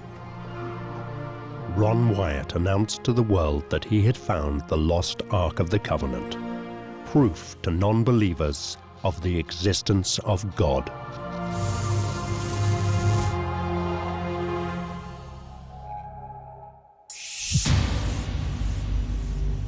But if he thought he'd achieved his aim, Ron was in for a big surprise. The good news was not received with open arms. Professional archaeologists would need convincing evidence. They would want to see what Ron had seen, the Ark of the Covenant. When it comes to any amateur enthusiast claiming that they found anything to do with the Bible, my first question to them is, show me the data. Show me your evidence. Skeptics pointed to the fact that Ron Wyatt was alone when he found the Ark. He had no witness. If you think you found the Ark of the Covenant, show me a picture. But Ron didn't produce any pictures. He claimed he did have documents and photos, but was not allowed to show them. In a series of talks, he told people that the Israeli Antiquities Authority, the IAA, had made secrecy a condition of his excavating permit. I'm not allowed to give the exact location, but I will say that the Ark of the Covenant is exactly where I found it. And we have proven that to the Antiquities Department in Israel. They have the proof, and they know it's been found. But even the existence of a permit is disputed. Dr. Dan Bahat was the IAA district director at the time. When I was a district archaeologist of Jerusalem, Ron Wyatt was in Jerusalem with his activities. To the best of my knowledge, he never received any permit to dig in Jerusalem. Ron could have silenced his critics by simply showing them the Ark of the Covenant. Why not just return to the dig with witnesses? But Ron had bad news there too.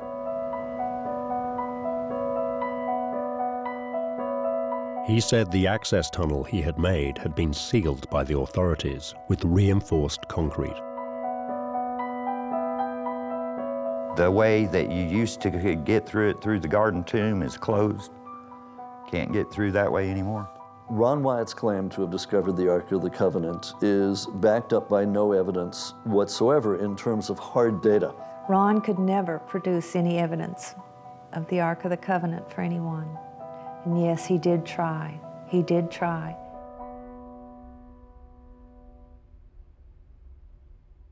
Professional archaeologists openly expressed the opinion that Ron's discoveries were just too good to be true. So while it takes years, decades, to become properly trained as an archaeologist, where you can read the ancient text, do the excavations, interpret the data and the analysis, it sounds like anybody can go out and try to find them. Now, the archaeologists know that that's like looking for a needle in a haystack, or rather a needle in many haystacks. Ron was the first to admit he was an amateur. He believed God was responsible for his discoveries. It's very obvious that I didn't find these on my own intelligence, or of my own intelligence. I don't think there's anybody on earth clever enough to have found all of these, but God knew where they were from day one, and he wanted everybody to see them. So what was the truth? Lack of evidence begs the question, had Ron Wyatt made it all up? As a person, he was a very pleasant person. But to this very day, I cannot make up my mind if he was a crook or a naive person. I say crook with reservation because I think maybe he was naive and he believed in what he said. I had not known Ron to lie, and I knew he was telling the truth. That was Dad's whole mission, to show the truth. I mean, he didn't take archaeology or anything. That's why archaeologists don't think that he's legitimate, but God uses people, not necessarily professionals, to do his work. Those who doubt Ron Wyatt point to one fact in particular.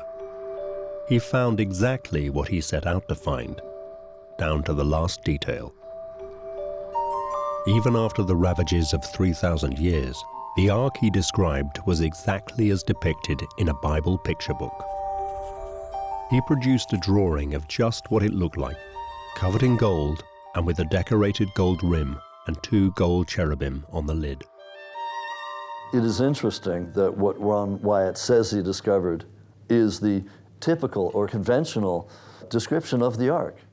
In actuality, if you find the ark, it may look completely different.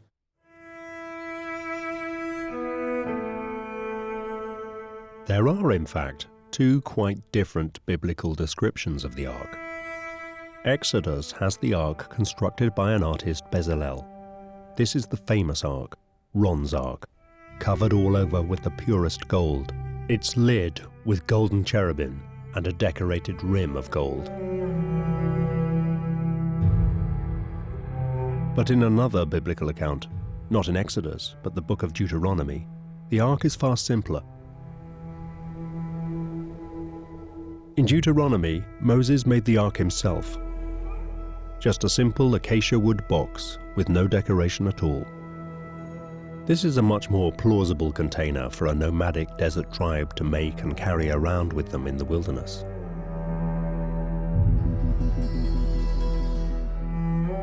This description of the ark certainly lends itself to the belief that it's simply a storage box.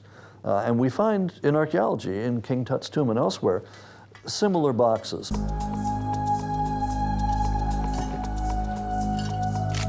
According to professional archaeologists, Ron made a typical amateur's mistake. He went looking for one specific object to support a preconceived view that every Bible story is historically true. Trained archaeologists approach their subject with a more open mind, looking for any artifacts to help guide them to what the historical story might be, never sure what they might find. You may be looking for one thing, asking one question, and all of a sudden something else pops up. This is exactly what has just happened to one eminent archaeologist. Professor Yossi Garfinkel of the Hebrew University of Jerusalem. He's very different from Ron Wyatt, but what he has found may change forever our understanding of the ark. This is the ancient city of Kirbet Kiafa, above the valley of Elah. Famously, in this valley, about 3,000 years ago, the boy David slew the giant warrior Goliath with a stone from his slingshot. Professor Garfinkel has been digging here for 5 years, looking for neither David, nor Goliath, nor even the Ark of the Covenant. I'm not trying to prove the Bible. You have the biblical tradition. This is a history which was written by people few thousand years ago. And what we can do as archaeologists is to see what we are finding. Professor Garfinkel is looking for nothing and everything. As a result, his dig here in the summer of 2011 unearthed a fragmented clue to what the Ark may actually have been. During the season, there were many fragments of quite interesting stone vessels, but as they were really broken to many pieces, we didn't realize what it was. So it was nicely packed, all these artifacts, and we sent them to the laboratory for conservation. Highly skilled conservators explored what might be made of all the pieces. Rather like solving a fiendish 3D puzzle without the picture on the box as a guide. What they eventually rebuilt was extraordinary. And when I came to see, I really didn't believe my eyes. It was a nice box made of stone, something that was never found before in any archaeological site in Israel or in the ancient Near East. Professor Garfinkel knew little about the stone box at first, but during investigation, it began to tell its story. It seemed to be a model building of some kind. This artifact is made from one block of stone, which was carved nicely in the shape of a building, and then it was painted red. There are traces of red pigment here. I think that there was a wooden door which was fixed here to the inside, and there were small pegs which fixed the door to its location. But what exactly was this small model building used for? Inside you can see a small depression, probably a base where a statue or maybe a symbol of God, a small stone or something was placed. So what is it? The way I understand it, an object like this, where they kept symbols of God inside it, and it was portable and moved from one place to another according to needs. And I understand it as a portable shrine.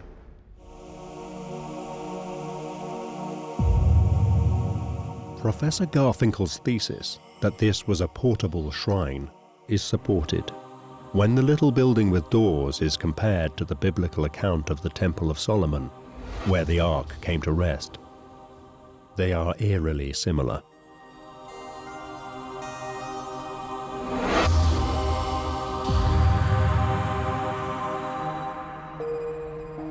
So this is what we called triple recessed doorway or triple recessed door frame.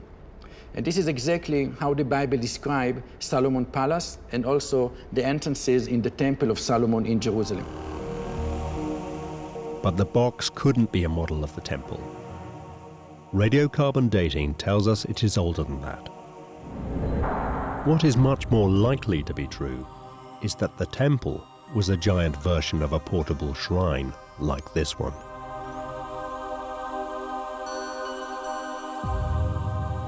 Then, Professor Garfinkel, with extraordinary insight, asked a vital question. What did people call this portable shrine when they used it in ancient times? I think that probably the people in antiquity called such artifact Ark of God. And this is the biblical, the Hebrew name, Aron Elohim, Ark of God or cupboard of God.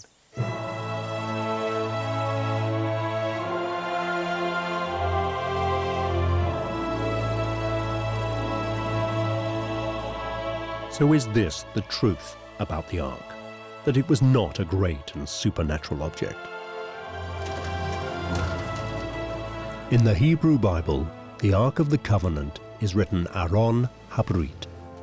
Aron simply means chest or cupboard, a box to store things in. In Hebrew, Aron means just a box where you can keep anything inside it. It's not necessarily something holy.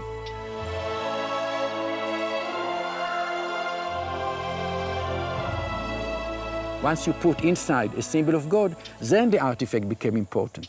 Not that the artifact by himself is not just a box.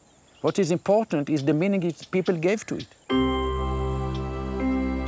In fact, Professor Garfinkel hasn't found just one ark, but two. The second is made of pottery and is different in form, but it is also a little building with pillars, roof beams, and a door. Garfinkel believes it is another portable shrine, another Ark of God. I was not looking for anything like the Ark or a thing like this, but once we have them, we need to deal and to interpret them. It's not just you find a nice thing, you put it in the museum and you go home. You also need to understand what you are doing.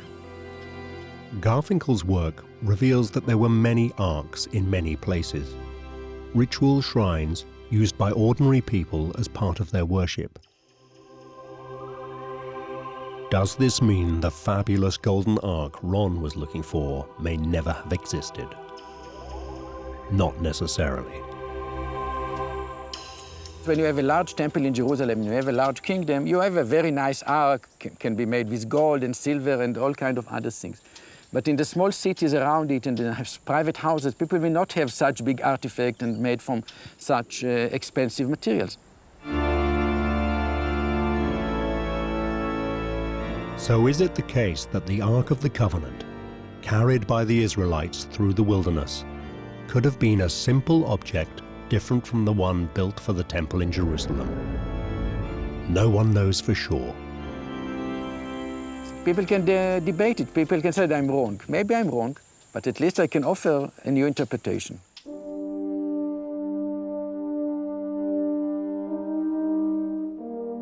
What Ron Wyatt would make of this debate, we'll never know. He died in 1999. Until the end of his life, he devoted himself to making many more controversial discoveries, to prove that the Bible is fact. He said he had a sample of Christ's blood from the crucifixion which proved Jesus had no earthly father. He claimed he had an encounter with angels in the chamber where he found his ark. Tables of stone were found in the Ark of the Covenant. I personally removed them with the assistance of 4 angels who lifted the mercy seat, which I would estimate weighs about 900 pounds of solid gold. Ron Wyatt was a master at organizing expeditions, getting the public interested, getting money for his expeditions, and creating a huge following. Whether he was a charlatan or a zealot or a madman is up to individual people's opinions. To those who believe him, he was none of these. He was a man inspired to do his work by his faith.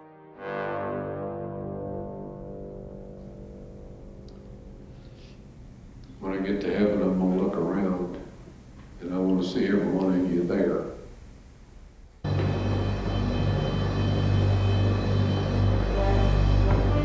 I just feel really blessed to have had a dad like my father and to got to do this work. It's just been an amazing thing. We may never know the truth about the Ark of the Covenant, but stories of its fabled power and symbolic importance ensure that each generation will dream of finding it. The Ark exists today. It is somewhere. We know it. The Ark has not yet been found in any location mentioned by the ancient sources. That doesn't mean it won't be found. If it is, it will be accidental. It will not be because somebody has gone out looking for it. They will have been looking or investigating or excavating something else entirely different. And lo and behold, there it will be.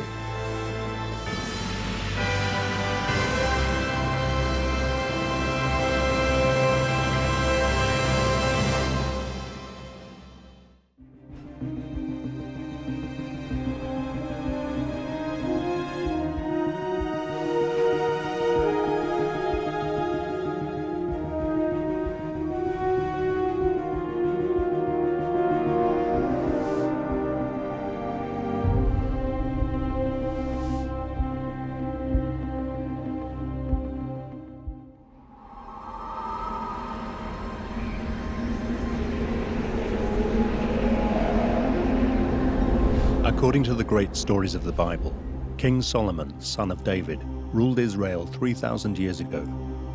He was renowned for his wisdom, his women, and his astonishing wealth. King Solomon surpassed all the kings on the earth in wealth and wisdom. And when the rich, powerful, and exotic Queen of Sheba visited King Solomon, she brought him gifts from the mystical land of Ophir. And she came to Jerusalem with a very great train, with camels that bear spices, and very much gold. But where was Ophir? Where had all that gold come from? Did it even exist? For thousands of years, ancient Greeks, Renaissance adventurers, Victorian explorers, and modern-day scientists have searched for the source of Solomon's gold. A mysterious place that would famously become known as King Solomon's Mines. This is the story of one man who really believed he had found them. And he did find something, but it was not what he expected.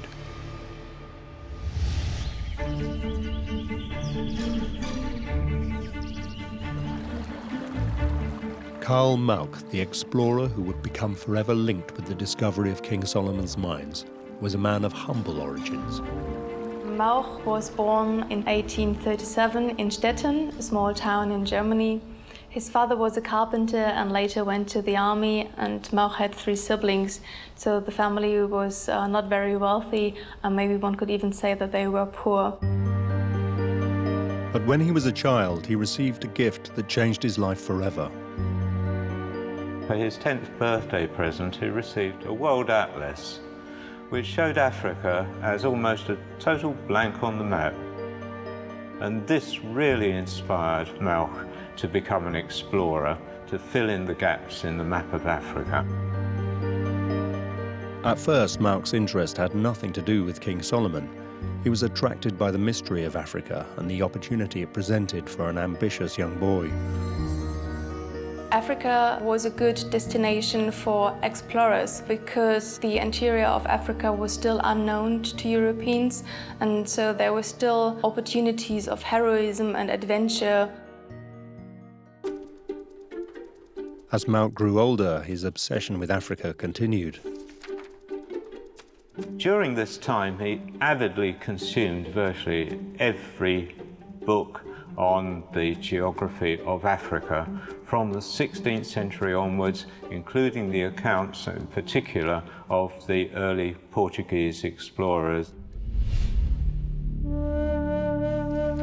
And one story leapt from the page to catch Mauch's eye. In 1531, Vicente Pagado, a captain of a Portuguese garrison on the southern coast of Africa, wrote, "Among the gold mines of the inland plains between the Limpopo and Zambezi River, there is a fortress built of stones of marvelous size, and there appears to be no mortar adjoining them." Pagado and his Portuguese explorers were convinced that this fortress was the palace of the Queen of Sheba, and the gold mines were the source of King Solomon's wealth. The Bible tells us that King Solomon was the son of the great King David, who slew the giant Philistine warrior Goliath. How Solomon became celebrated for his wisdom, his women, and his fabulous wealth. But the Bible also describes Solomon's great meeting with the Queen of Sheba, who brought him tons of gold and spices from her land. She arrived at Jerusalem with a retinue of camels, laden with spices and other precious objects intended as gifts for Solomon. And she gave the king 120 talents of gold, and of spices very great store, and precious stones. There came no more such abundance of spices as these which the Queen of Sheba gave to King Solomon. This is the story we all remember, but in reality there is not a shred of evidence that Solomon or the Queen of Sheba ever existed, or that any of this story was actually true. As early as we can trace our sources, readers of the Bible have been fascinated by the question of where exactly Solomon's wealth comes from. In the 1st century, for example, the Jewish historian Josephus speculated that his wealth came from India. And ever since then, interpreters have been struggling to piece together the clues in the Bible to figure out its exact location. The Bible offers some intriguing clues about the source of Solomon's wealth. It tells us, for example, that Solomon had to dispatch ships in order to retrieve this wealth. Solomon's ships traveled to a place called Ophir, and also mention a place called Tarshish. For the king had at sea the navy of Tarshish with the navy of Hiram. Once in 3 years the navy of Tarshish bringing in gold and silver, ivory and apes and peacocks. No one knows the exact meaning of the words Ophir and Tarshish. Ophir is often associated with gold. Tarshish, some scholars believe, actually refers to a kind of ship meant for traveling long distances. The location of these places is unknown. But Mauch had discovered an important clue.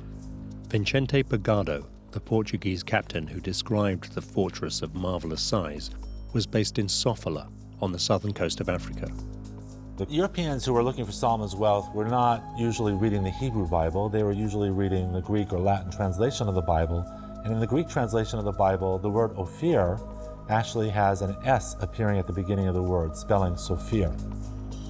So when the Portuguese arrived on the coast of Africa at a port town called Sofala, they made a linguistic connection between the name of that port town and the Greek biblical word for Ophir or Sophir, believing that to be evidence that they had found the source of Solomon's wealth. So could Sofala be Ophir? Mauch started digging for further evidence. And again, it was the Portuguese accounts that provided more clues. A Portuguese sailor by the name of Thomas Lopez arrived at the port town of Sofala in southern Africa in 1502. And there he was greeted by Muslims who told him of native sources that described something very curious. They described how ships belonging to Solomon would arrive once every 3 years and extract from a nearby town a tremendous amount of gold.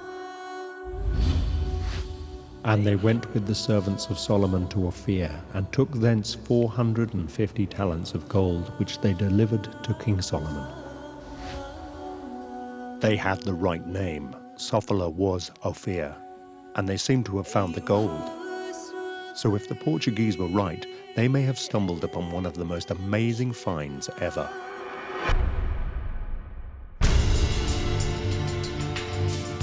Mauch was certain he had cracked it. King Solomon's wealth was in southern Africa, and he was determined to find it.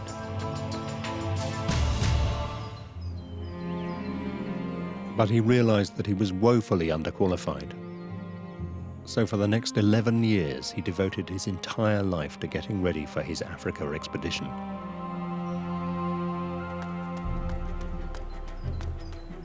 Every day he prepared himself both mentally and physically for the day when he would realize his dream.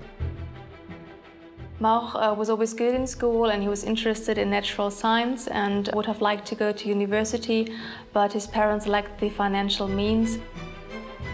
To pay for his expedition, he trained as a teacher and became a private tutor in Austria. Mauch must have been really determined to go to Africa. In all these years, he didn't have support, he didn't have any money, but he still continued with his plans. He taught himself English, French, and Arabic.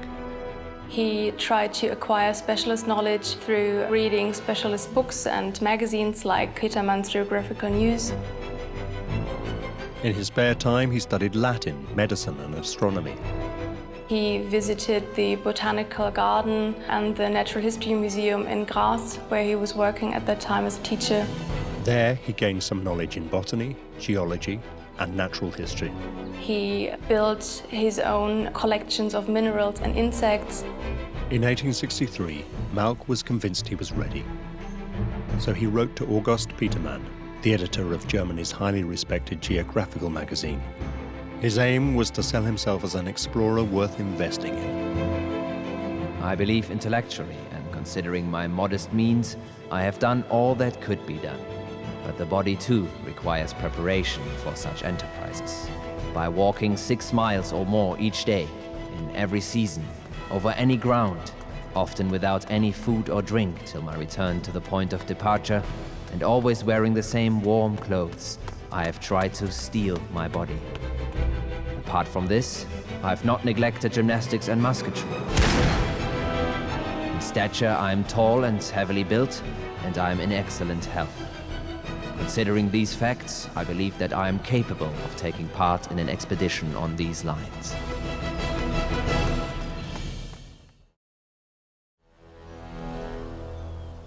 Mauch's letter received an immediate reply from the magazine's editor. Petermann's response was negative and rather discouraging. He explained to Mauch how difficult and strenuous such an exploration would be. But he proposed that if Mauch should actually manage to get to Africa, he would consider publishing letters or reports. Despite Petermann's rejection, at the age of 26, after 11 years of preparation, Mauch was ready to go. But Mauch decided to spend a few months researching in London before he actually went to South Africa. And by the end of that time, he'd actually run out of money. Mauch worked as a deckhand on a steamship to fund himself before arriving in Durban, South Africa in January 1865.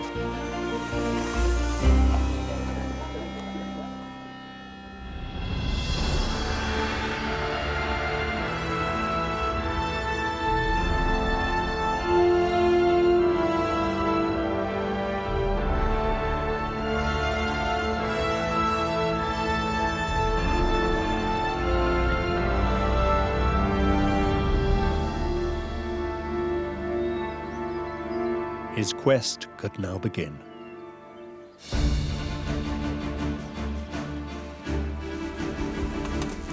With only the barest of necessities, a small pocket compass, hunting knife, blanket, painting equipment and handgun, Mauch set out to explore southern Africa in pursuit of the land of Ophir in June 1865. I have tried to acclimatize myself by walking diligently around the country, unconcerned if I roam across unknown countryside for 2 to 3 days without food, or even if I should have an unpleasant encounter with the largest carnivores.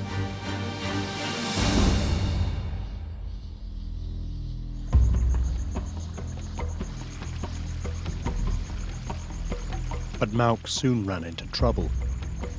Mauch's travels were not at all straightforward. He went through a great deal of suffering, almost to the point of starvation.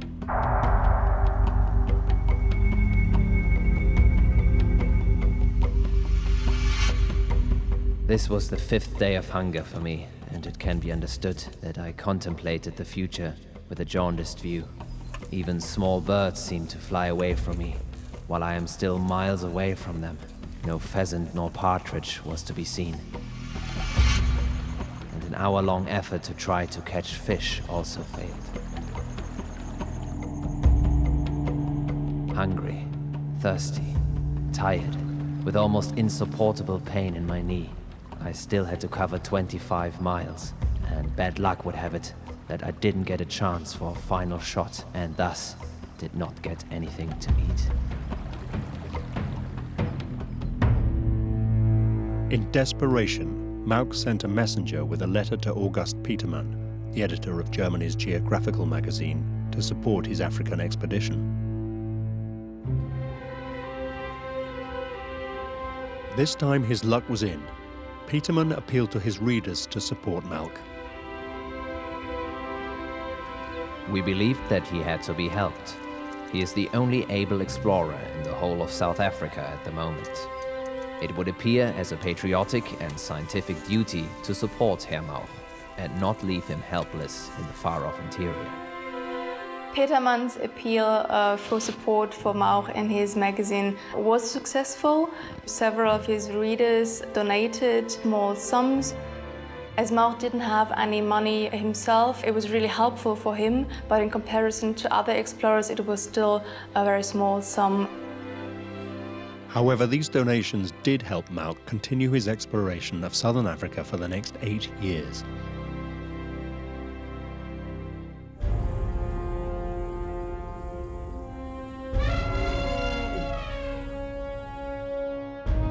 Two years into his journey, Mauch entered the Tati region, an area located on the borders of Botswana and Zimbabwe. And with the help of the famous British hunter Henry Hartley, Mauch made his first significant discovery.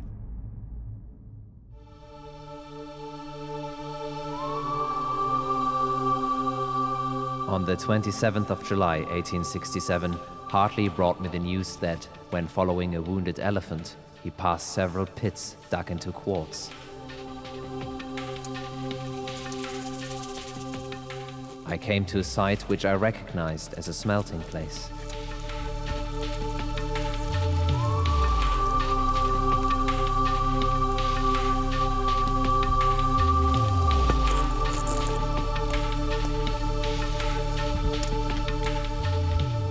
On examining some recent stones, I found gold.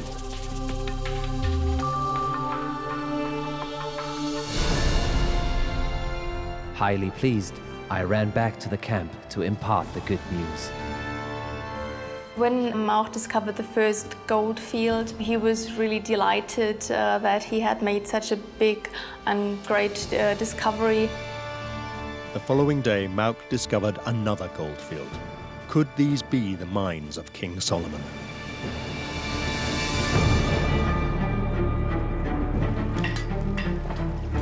Word of the gold mine spread like wildfire across the southern African plains, prompting one of its earliest gold rushes. As newspapers headlined his great discovery, Germany's geographical magazine believed Mauch was onto something much bigger.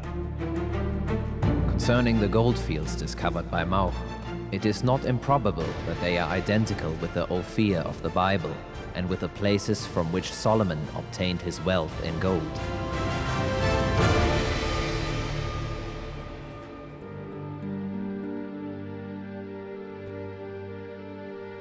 But if finding gold mines was encouraging, for Mauch to be really sure that he was in the land of Ophir, he had to find the city worthy of the great Queen of Sheba. In the same year that Mauch discovered the goldfields of Tati, he began to hear rumors of an abandoned city with huge stone walls described by locals as fabulous buildings. Mauch was told that the city lay in the mountainous country between the two largest rivers in southern Africa, the Zambezi and the Limpopo.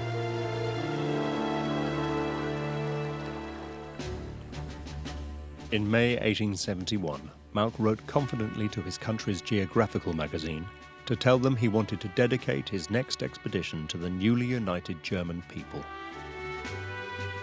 I shall make it the highest duty in my profession to add honor to the name of the German nation. I expect that my next journey will offer such opportunity. The discovery of the ruins of Ophir would be a point which would be envied by other nations.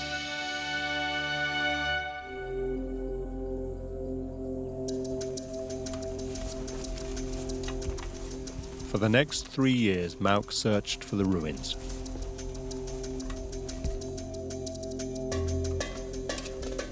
He shot elephant and rabbit for food, and suffered great hunger and exhaustion.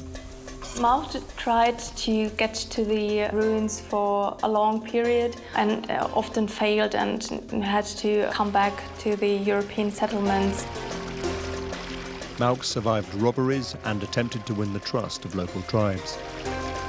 Throughout his travels, he had to form alliances with the tribal rulers. He feared the native people around him. He thought that they might even kill him.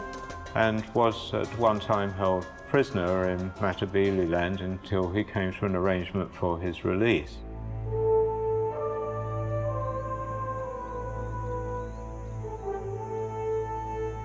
But eventually, local Karanga tribesmen brought him face to face with the magnificent walled city.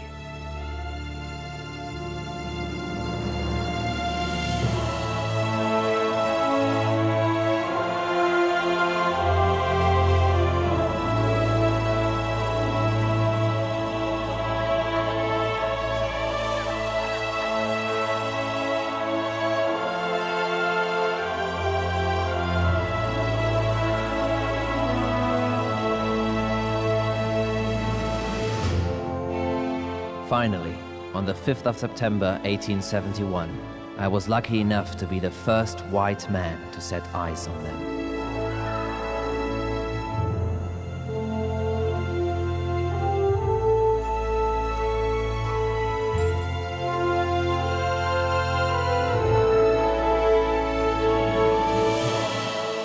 The ruins represent a mighty fortress, consisting of two parts, of which one, on a mountain of about 400 feet with very large boulders, is separated by a narrow little valley from the second, which stands on a slight rise.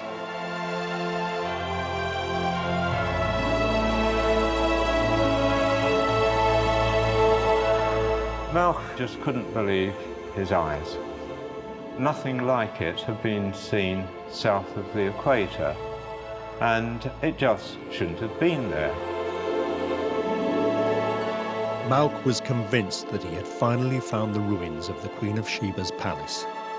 But how could he be sure?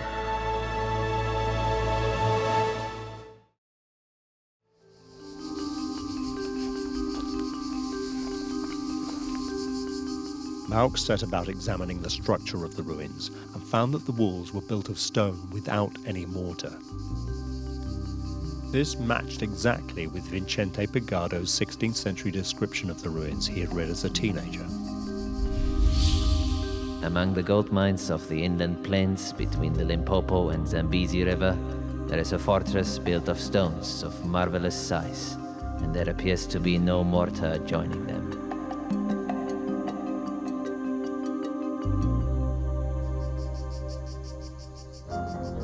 Mauch's next step was to work out who had created it.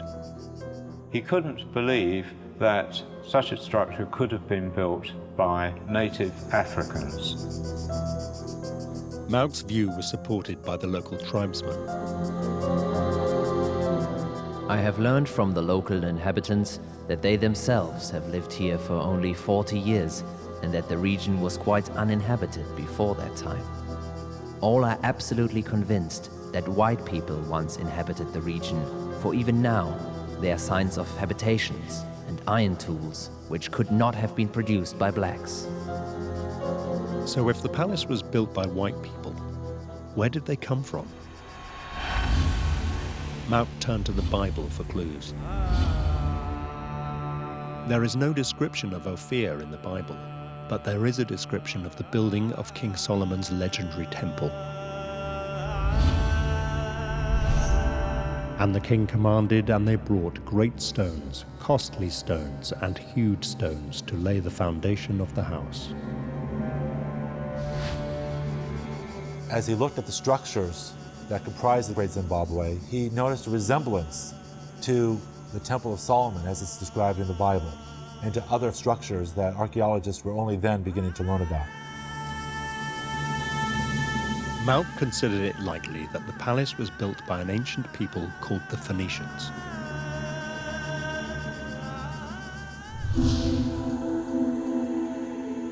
In the 1850s and 60s, archaeologists began to excavate colonies that the Phoenicians had established throughout the Mediterranean, and also sites in their homeland of Phoenicia, in what is now Lebanon. And this revealed to Europeans this complex, vast, far-reaching civilization that predated the Greeks and Romans, that had spread throughout the Mediterranean, and had an impact on culture reaching from the Middle East to North Africa. And this really, really inspired the imagination of many Europeans, who began to believe that the Phoenicians were capable of traveling great distances. The Phoenicians built their structures without mortar, and there was no mortar at this site. But this in itself wasn't proof. What else may there be to link it to the Phoenicians? Again, the Bible offered a clue. It made it clear that cedar wood was a critical ingredient at the time. And it was covered with cedar above upon the beams. Cedar was a wood famously found in modern-day Lebanon. The obvious place to look for the wood was where it supported the stone structure. Mauch didn't really have the materials or the manpower required for a major exploration of the site, but he did take some samples of the wood. I cut some splinters off the crossbeam over the northern entrance. The wood is still quite healthy, of reddish color. A comparison of it with the wood of my pencil shows great similarity, and therefore, I suppose, strengthened by further hypotheses, that it must be cedar wood.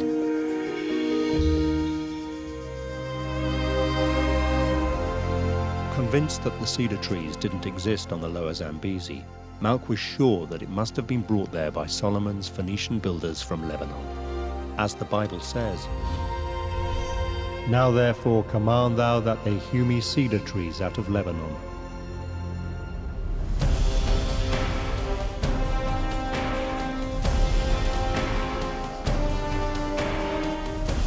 Suddenly, it all came together for Mauch.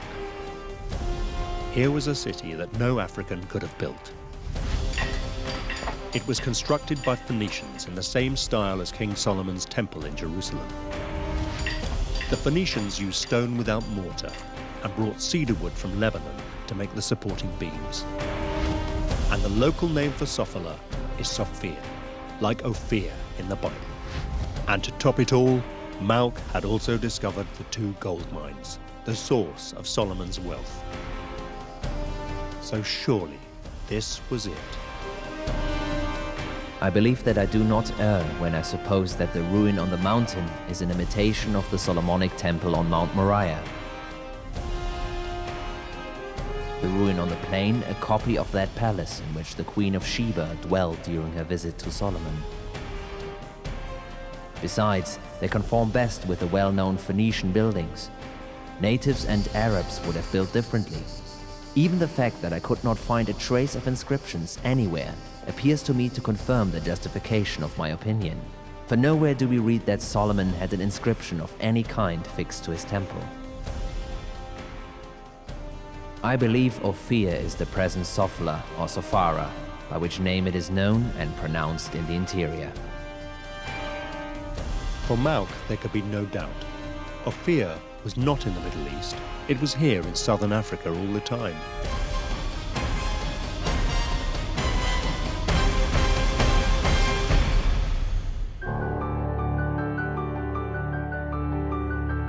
Mauch's longtime supporter, August Petermann, still waiting for further details from Mauch, quickly published a brief report on his great discovery.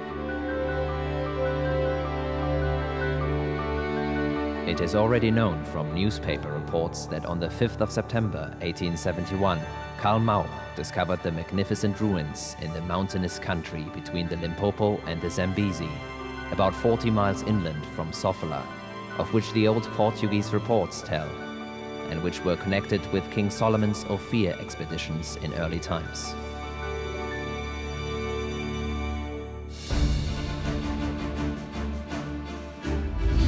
Mauch's great discovery made a huge impact around the world, and in particular inspired the great British novelist H. Rider Haggard to write his famous book, King Solomon's Mines.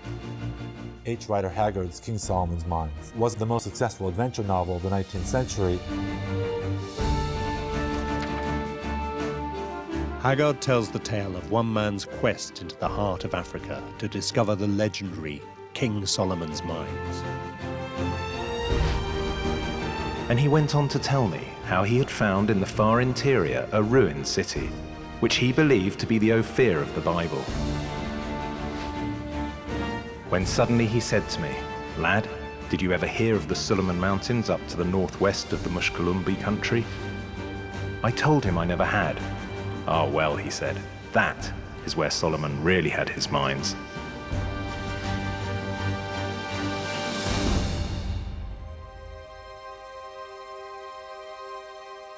Overnight, the book's title, King Solomon's Mines, a phrase no one had ever used before, entered into popular legend. And that novel was widely read by people in Europe, and it incited their curiosity and motivated other would-be explorers to travel to Africa in search of the gold and wealth that they believed they could find there. Rider Haggard became one of the richest and most successful novelists ever, thanks to Mauch's discovery.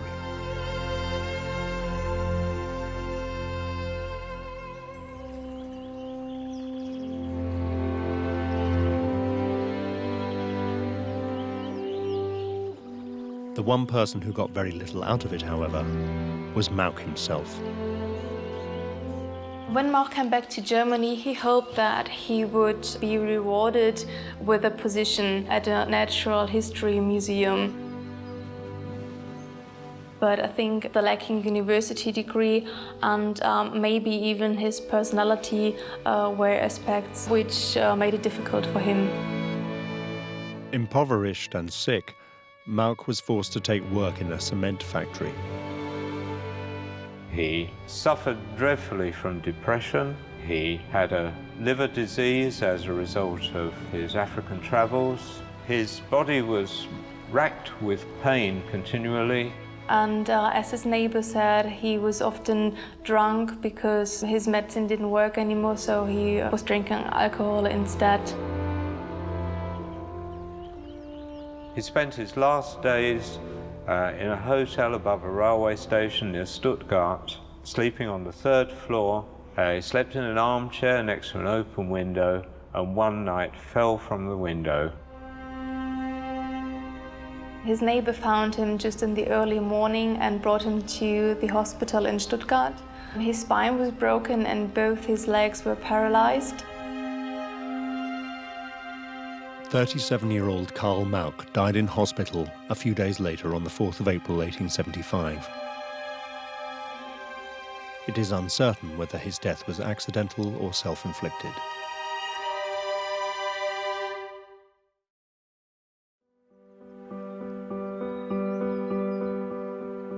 With his death, so died his reputation. His writings were largely ignored by the academic world.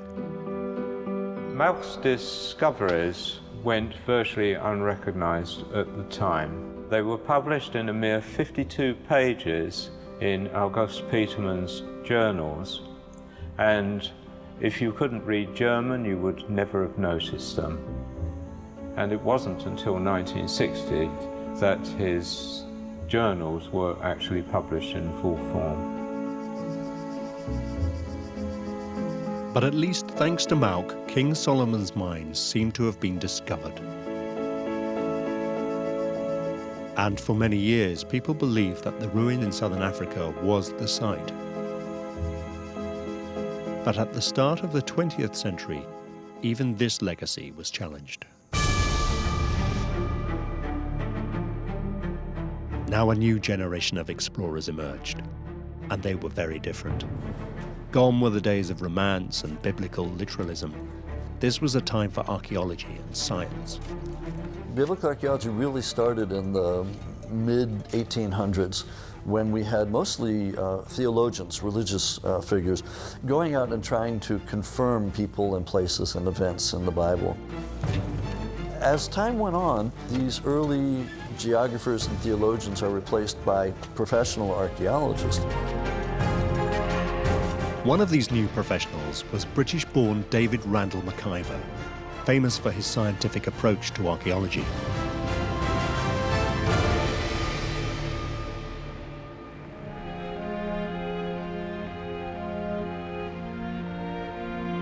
In 1905, 3,000 years after King Solomon's reign, Randall McIver made 7 carefully detailed examinations of Karl Mauch's Ophir. The first thing he did was to date the buildings. By examining the pottery unearthed in the dig, he was able to tell when they were made, and Randall McIver quickly learned something revealing. They are unquestionably African in every detail and belong to a period which is fixed by foreign imports as, in general, medieval. In other words, one of the key foundations of Mauch's Ophir theory was wrong. David Randall McIver was the first person to identify a medieval date. And dating was really important because all of the foreign origins thesis, going right back to Karl Mauch and his sort of biblical interpretation, depended on Great Zimbabwe being a lot older than it was, thousands of years older. The Great Zimbabwe ruins were not built by an ancient and vanished white civilization as was currently believed, but were of purely African origin and that they dated from about the 14th century. A second of his key findings would also be challenged. Mauch was convinced that the structures had been built by Phoenicians with wood and stone brought from Lebanon. Randall McIver assessed and dismissed his interpretations as incredulous and found no such evidence whatsoever. David Randall McIver said, look, everything I've found here is identical to local African materials, remains, and so on. And he just said, well, that clearly means it must be African. There is no sort of layer underneath. The style of the buildings cannot be proved to owe anything to foreign influences. All characteristics of Oriental and European architecture are entirely absent.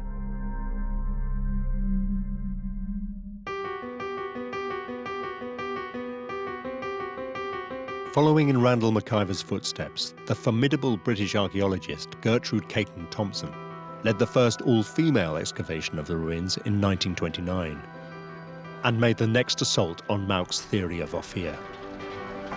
Gertrude Caton Thompson was sent over by the British Association in order to kind of provide a final answer. Caton Thompson dug deeper in scale than anybody else before her. She sunk 6 trenches into the ground around the main buildings and excavated in areas undisturbed by previous visitors.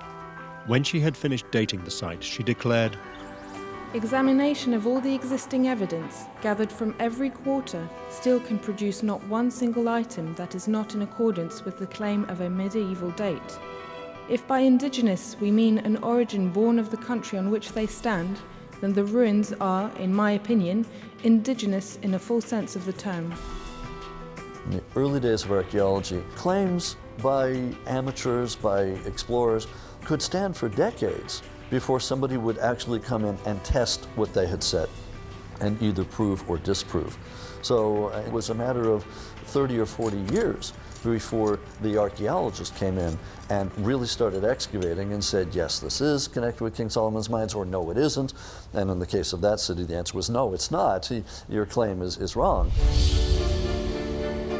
So everything Mauch had said about the ruins was wrong, even down to the piece of wood he had taken from one of the supporting beams.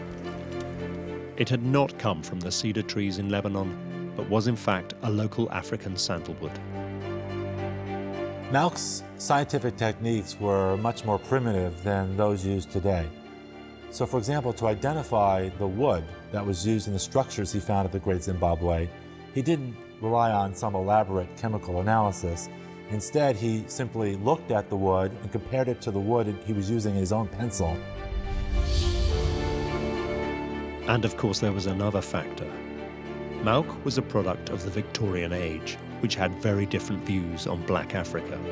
Mauch was convinced that Great Zimbabwe must have been built by white builders, and the idea that it could have been built by an African people didn't come to his mind, which goes along with the European thinking at that time that the African indigenous population was a naturalistic, uncivilized people without a history and without a civilized culture. So believing that Great Zimbabwe might have been built by an African people would have meant a contradiction to this firmly established view. So does all this mean that Karl Mauch's quest turned out to be worthless? In a strange sort of way, no.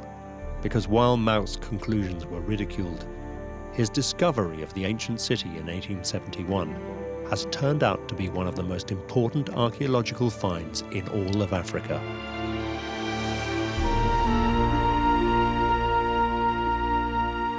Known today as Great Zimbabwe or Great House of Stones, these ancient ruins have become one of Africa's most prized national monuments and a UNESCO World Heritage Site. Great Zimbabwe is representative of African achievement, brilliant African achievement in the medieval period. Archaeological evidence suggests that Great Zimbabwe was built between the 12th and 15th centuries by ancestors of the Shona people who had settled in the region nearly 1,000 years before and who still inhabit Zimbabwe today. From a peasant village, it grew into a very prosperous political and commercial kingdom from 1150 to 1450, with a population of more than 10,000. Its development and growth was centered on agriculture, mainly cattle, and its massive gold and ivory trade went as far as Arabia and China. They found Ming pottery there, they found Arabic pottery there, Indian beads and so on. So clearly it was part of a much larger trade system. And to conjure up that kind of trade position and to be able to build such a large site and so such a sophisticated site, it must have been controlling all sorts of agricultural resources. No one is certain why Great Zimbabwe went into decline and was left abandoned in the 15th century, but many suspect it was due to the collapse of trade, political instability and famine. Now the whole world can recognize that Great Zimbabwe is a fantastic place, an amazing achievement. Structurally it's an amazing, beautiful place, beautifully built and so on, but also it's representative of a very sophisticated African culture taking place. Its significance is probably, in its shortest, summed up by the fact that the name of the country derives from it. There are not many countries that derive their name from an archaeological site, and it's well deserved. If Karl Mauch had realized this at the time of his discovery in 1871, he really could have changed the way the world viewed African civilizations.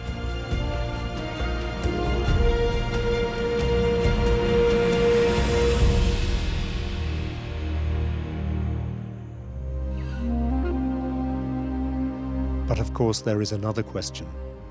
Does all this mean that the story of King Solomon's mines is simply a legend with no real basis in history at all? The Bible doesn't actually mention King Solomon's mines. It mentions the wealth of Solomon, along with wisdom and women, the 3 W's.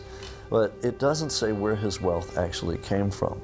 So it's all made up by H. Rider Haggard in his novel, King Solomon's Mines. And as archaeologists, we can't be driven by a novel written in the last 100 years to dictate what we're looking for. In the 100 years after Mauch's death, nothing was found to substantiate the belief that King Solomon or his great wealth ever existed.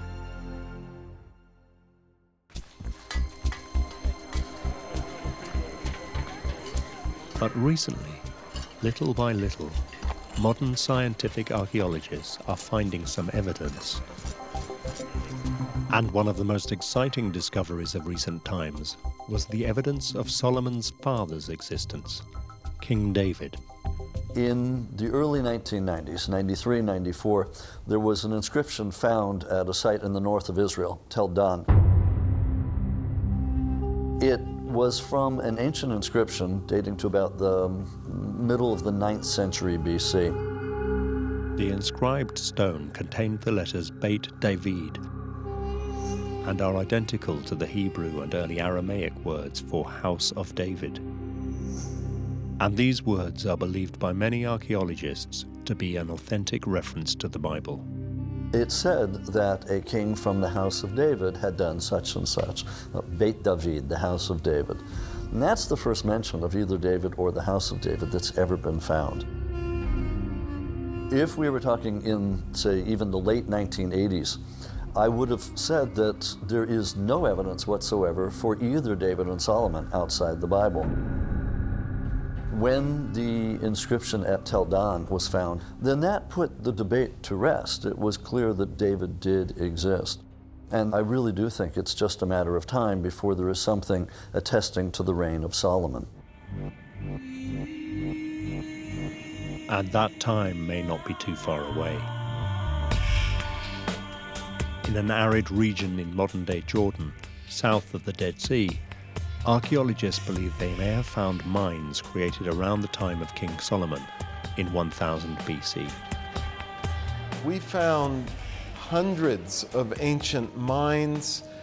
We found metal production sites, and we decided, just based on the surface remains, that we would start to do an intensive excavation at one of these sites, Khirbat al-Nahas, which in Arabic means the ruins of copper. Assuming that King Solomon did have mines, one of the things we have to ask is, what kind of mines are they? Are they gold mines? Are they copper mines? I would actually argue they're more likely to be copper mines than that he's making his money from the buying and selling of copper. Copper may not be gold, but during the Bronze Age it was an essential element in the manufacture of tools and weapons, so it was incredibly valuable. What we discovered was that at Khirbat al-Nahas, there were two major centuries of copper production on an industrial scale, and that was in the 10th century BC and the 9th century BC. That is the time of Solomon. So some have been wondering whether we've got King Solomon's mines here. We haven't found Solomon's mines, but I think our results put the issue of Solomon's mines, or let's say the Solomonic kingdom and its reach, back on the table. So far, the ancient Greeks, Renaissance adventurers, and Victorian explorers have all tried and failed to find King Solomon's mines. Now the search continues into the 21st century. And maybe the archaeologists in Jordan will discover the source of Solomon's great wealth. Only time will tell. But of course, even if they do, there is so far nothing to suggest his wealth has anything to do with someone called the Queen of Sheba. The evidence for her remains entirely elusive.